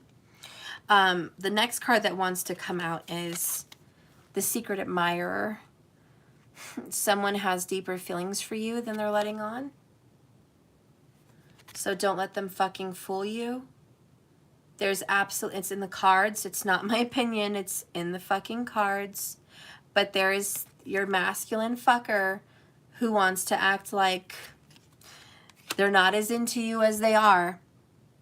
Okay? Or they only want you for some fucking Knight of Cups in reverse crumb. They only want you for some gratification or some friendship or some bullshit like that. But the truth is, and you've always known it, there are deeper feelings for you than what they're letting on. But here, bottom of the deck, we have healing.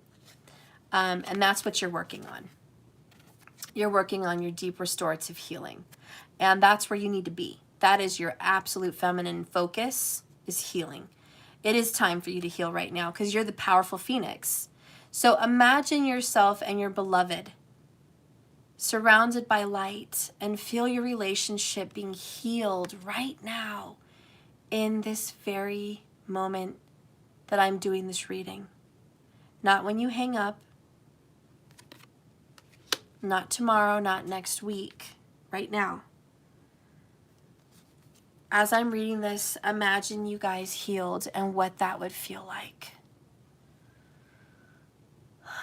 You have to give yourself, this is part of your healing, you have to give yourself permission to be sad. You have to give yourself permission to be strong. You have to give yourself permission to still feel the love for this person, even though things are not coming and operating the way you want them to. You guys are in a pickle, and that's okay. That's all right. This is nothing you can't handle, by no means. You're in the midst of healing. You have found your strength. You have found your power, and that is a gift. That is a divine change. Because you have stepped out of your shell of this broken person. This fucking person that took scraps from people. You stepped out of that fucking shell of a person and you have found yourself. That is the blessing. Now you get to start from scratch as this powerful, manifesting, badass bitch. Or guy, girl, whatever, this phoenix. You're a badass now. Now you get to manifest something badass. This is the beautiful change. I love it. So, in this moment, as you're outside of your gate, feeling some type of way, needing forgiveness of self and forgiveness of this person, and all this kinds of healing that are just going around you everywhere, down here we have acceptance is key to your inner peace, especially in this moment of turmoil, because at this time you are accepting things as they are. And there's absolutely no point trying to change what you can't in this moment. All right. Let's get some messages from Spirit. I feel like Spirit just wants to pop out and talk to us. Thank you so much, Diana, for that message. Oh, I love you, girl. It just melted my heart. You are so welcome. You are absolutely welcome. All right. I want to get my Spirit Speaks. Where are they? Hang on. You guys know Jingles like had a tower moment in my office here and shit went flying. So give me a second to gather my stuff. Okay. Here's my Spirit Speaks.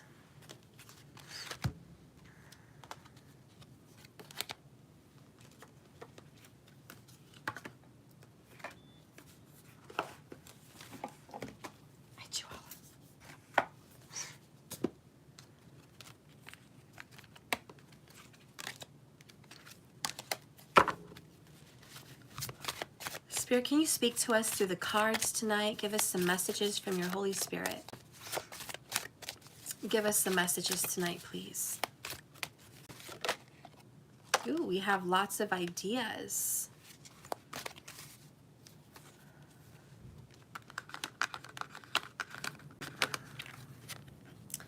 So number 20, desired creative expression. Wow. Look at these beautiful clouds, guys. This is what moved me in this picture. It was a sunset with just tons of clouds, just little bubbles in the sky. And I thought, wow, look at all those possibilities. There's so many of them. Imagine if each one of those little clouds was an idea. Look how many ideas Spirit blesses us with. So many creative inspirations just popping up in our head every day, tons and tons of creative inspirations. So these are ideas, and Spirit says, I want you to run with your ideas. I want you to be so creative right now. You're going to be flooded with ideas, ideas for business, ideas for growth, friendships, seminars, things you want to be, things you want to do, things you can manifest and create, like just everything, art, all kinds of stuff. Like you're just going to be bombarded with ideas. And Spirit's like, that is such a good energy to be in with the Fool card. It's like, I want you to express yourself. I want to give you a blank canvas and you just paint your ass away. Like I want you to create.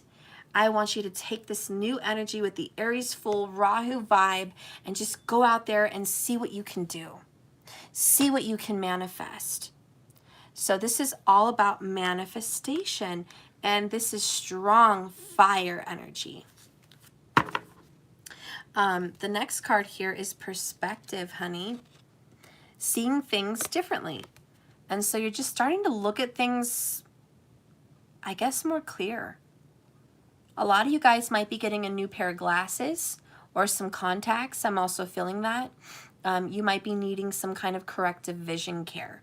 But a lot of you guys are going to be getting a new perspective and you're going to be having much clearer vision. For a lot of you, literally. But for some of you guys, just metaphorically. It's just like the rose-colored glasses are off and you're just seeing things much more clear. Also, Libran energy, number 14, temperance to balanced. Making sense of all that clutter.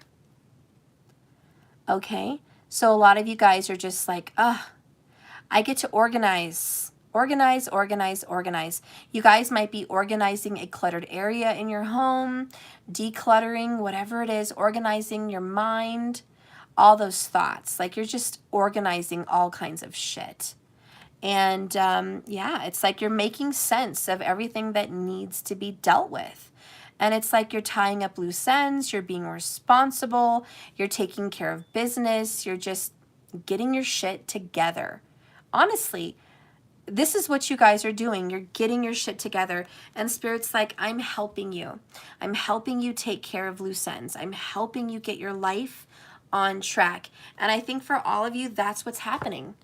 Your lives are getting on track. It was such a mess. It was such drama. Finally, you get your life on track. The next one is clarity. Be still. The truth is beneath the chaos. And it's like underneath all your swords and bullshit is the truth, which is really who you are. And the message I keep hearing is be still and know that I am God. It takes a lot of burden off you. When you just be still and know that God is in charge, the universe, they've got this shit. You can stop fucking controlling everything for a moment. And you're just like, I don't have to be at the helm every second. I don't have to manage every fucking thing. I can breathe and I can enjoy my life. I don't have to fucking stress like that. Stress is a choice and I don't choose it. Be still and know that I am God.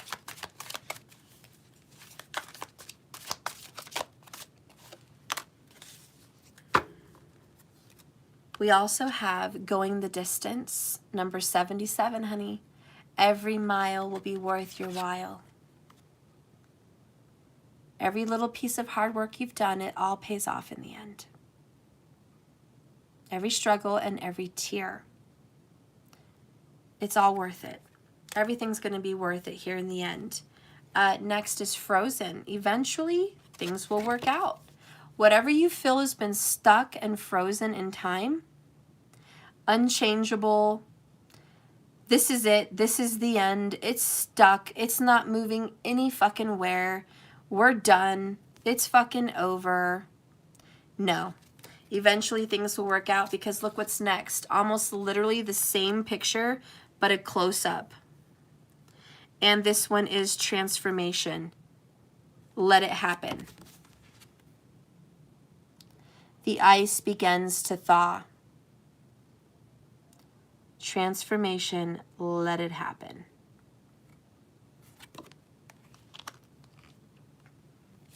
Then you have refreshing, a breath of fresh air. Yeah. You guys are finally going to get it.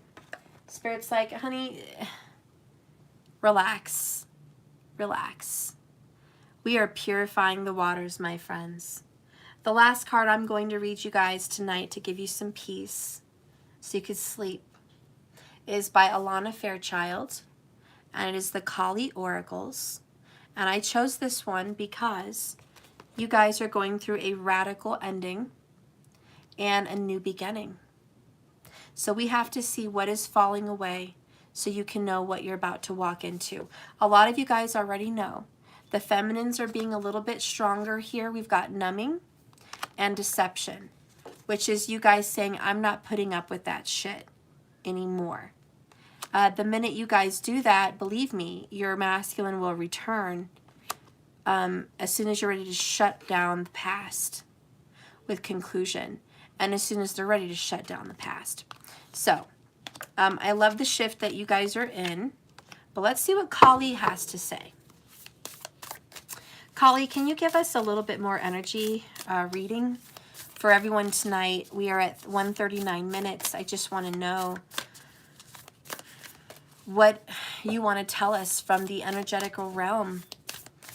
Okay, from the energy that you feel tonight, what are you seeing fall away? And what Kali is telling me is, listen, you have to go through me, Kali, the destroyer, before you can get to Lakshmi. They're sisters. You can't get to Lakshmi till you go through her. So there has to be destruction and endings before you're ever going to get to reward and prosperity, abundance, joy, bliss, fulfillment. You have to get through Kali. She's the sister that you have to go through before. So anyway, she's like, yeah, you guys have to go through this, whatever I'm about to pull, before you can get to the good shit. So what are we getting through, please, Spirit? Okay, she's scary as hell. She's scary as hell. She kind of scares me in this picture. I feel like she's seeing straight through to my soul. Her eyes literally are glowing at me. 43. Gari Devi. I don't know. But look at that picture, guys. Right? That's scary. Like, she kind of looks like the girl from The Exorcist. Yeah. Right? That's just a little scary. But I'm not going to jump to conclusions on it, you know? Kali is a beautiful goddess, and she means no harm. She tries to help. And sometimes harm is what you need to help. So there is pain. Without pain, there's no gain. So she knows this, and she wants to bless you. She very much, you know, is the energy of Saturn.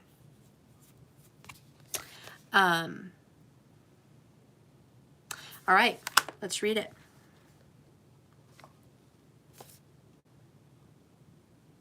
And by the way, it is a close-up of this image. Look at that. It is a close-up. So yeah, it is a close-up of the cover. I'm just saying. Wow, okay.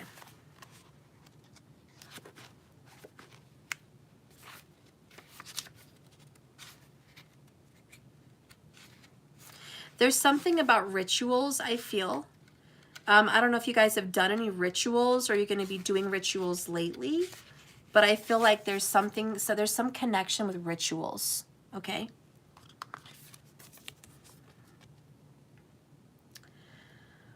Are you ready? Champion of the sweet souls with fierce hearts who are underestimated and passed over.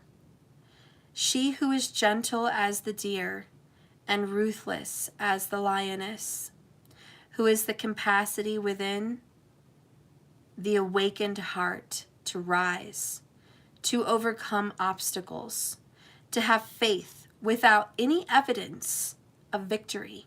That is a strong being.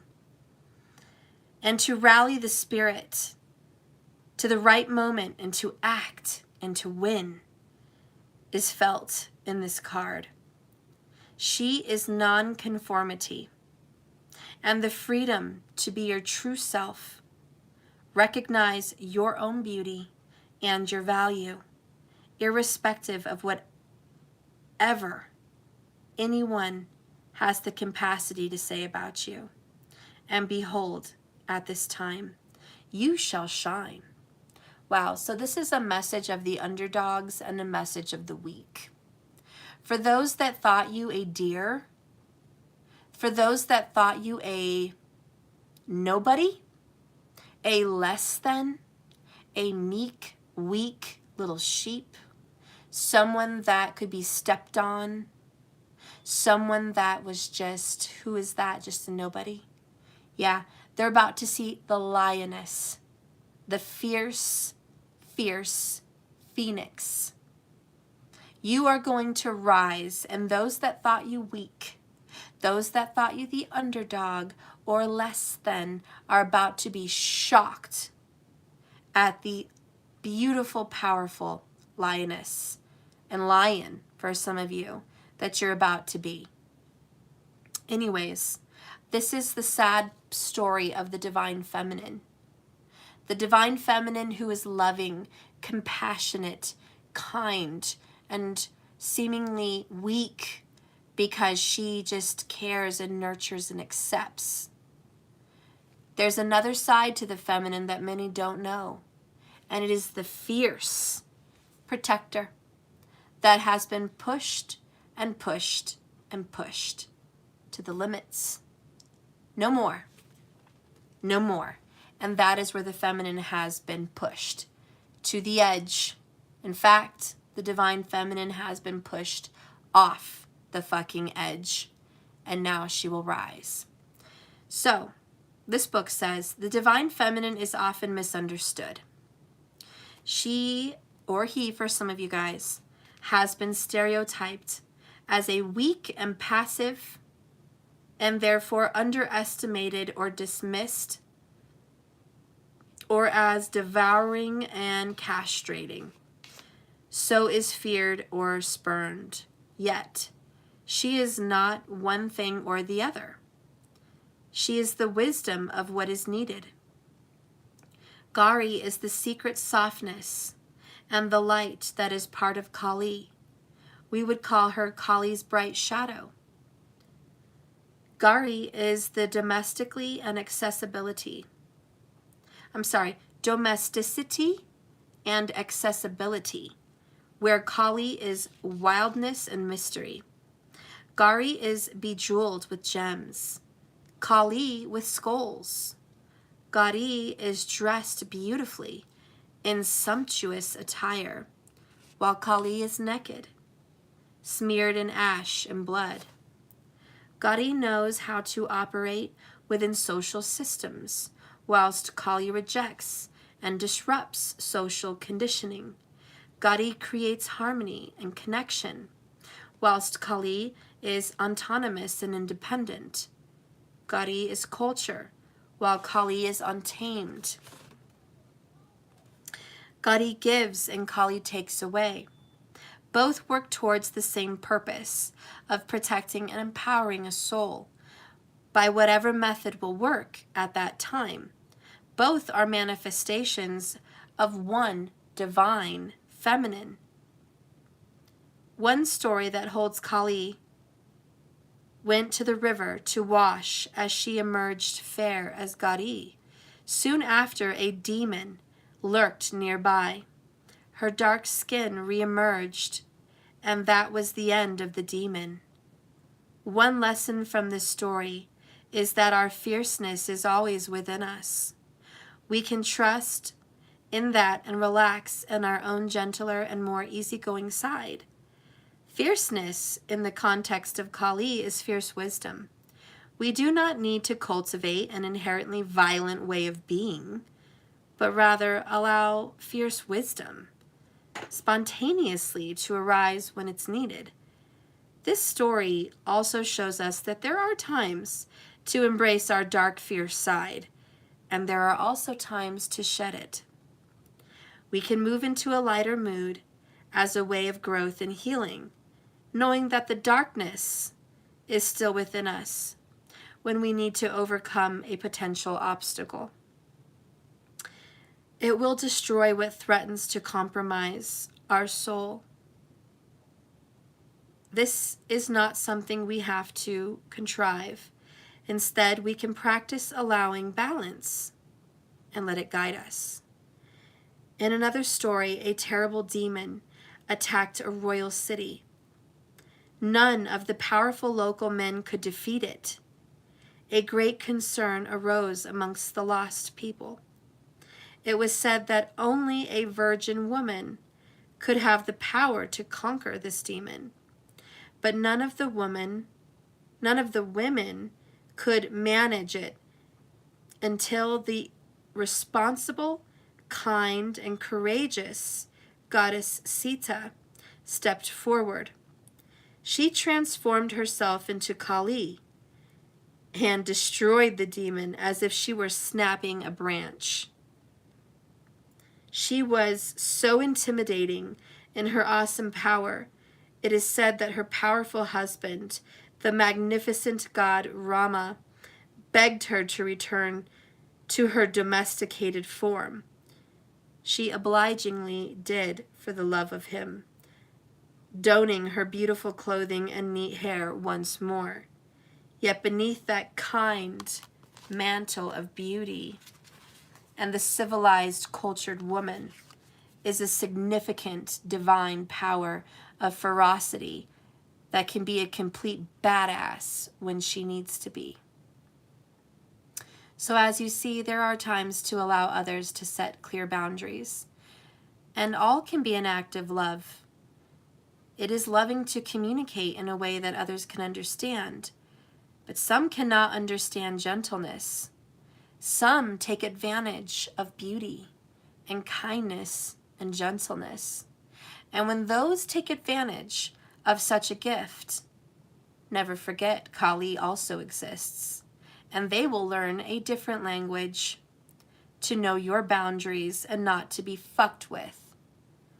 There is a story from the Hindu saint devoted to Kali, Sri Ramakrishna. He speaks of a snake who was terrifying the villagers, biting and killing them with his venom. One day a sage encountered the snake in the field, and he taught him about compassion. The snake no longer attacked the villagers, and they no longer feared the snake as consequence. But one day a traveling sage returned to the village only to find that it had been severely injured following an attack by some local boys. With compassion for the snake, the sage taught him that just because he no longer wanted to bite the villagers didn't mean that he couldn't hiss. He had swung too far from Kali toward Gari. He needed to find his way back to accomplish his purpose with compassion, otherwise he'd be swallowed up by his own caring compassion. When Gaudiya Devi arises in a reading, you are asked to check your boundaries and tune into your capacity to hiss, to realize that you are entitled to be kind and loving and beautiful, but you are also to be respected. If you have seen yourself as a badass, it's time to embrace your softer side. But if you have been soft and doubted your ability to stand up for yourself, then you have simply forgotten that you are also Kali. Play with the balance that resonates within you. This is the snake inside your soul. Take responsibility for the consequences of your actions while trusting in her methods that flow through you. All right, so that's a badass freaking oracle for the end of your reading. You guys have been too nice. So anyways, I don't think you're going to tip the scales. I do not feel like you guys are going to be vengeful, mean badasses, but I also don't feel you guys are going to be meek, weak little Care Bears for this person.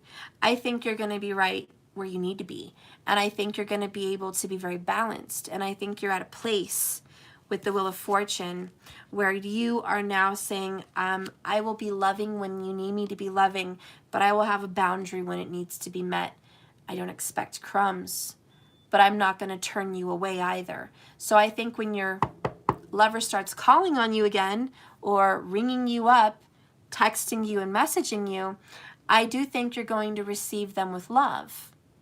And you're going to be playful and maybe even flirty, and you're going to have fun, but never again are you going to set yourself up to be hurt, taken advantage of, or given crumbs. You are in your own power. And that's what this Fool card is all about. Your own power.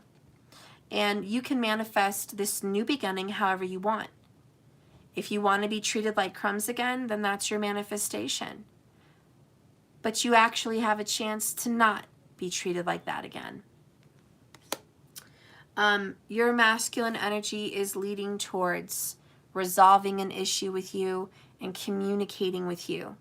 You are moving into a new energy of empowerment and boundaries. And I think that's exactly where you guys need to be. No, this reading wasn't about cupcakes and rainbows. It wasn't about reconciliations, and it wasn't about light at the end of the tunnel, and it wasn't about reunions, and it wasn't about endings, and it wasn't about I'm leaving this behind and moving on, and it wasn't about any of that shit. But what this reading was about was reality. You love them, they love you. You guys are in a pickle. We're getting clarity on what's happening. You're doing changes for you. You're standing up for yourself. You're changing. No, the situation is not the same. That's great. But it's not completely different either. You're still involved, but things have changed. The energy has shifted, and you are not the same person you were, and neither are they. And that's what the tower needed to do. It needed to create some new growth, some foundation. Yeah, this is divine time. It's going to require whatever, but I think you guys are on the right track. And I do believe there's still a lot of love here.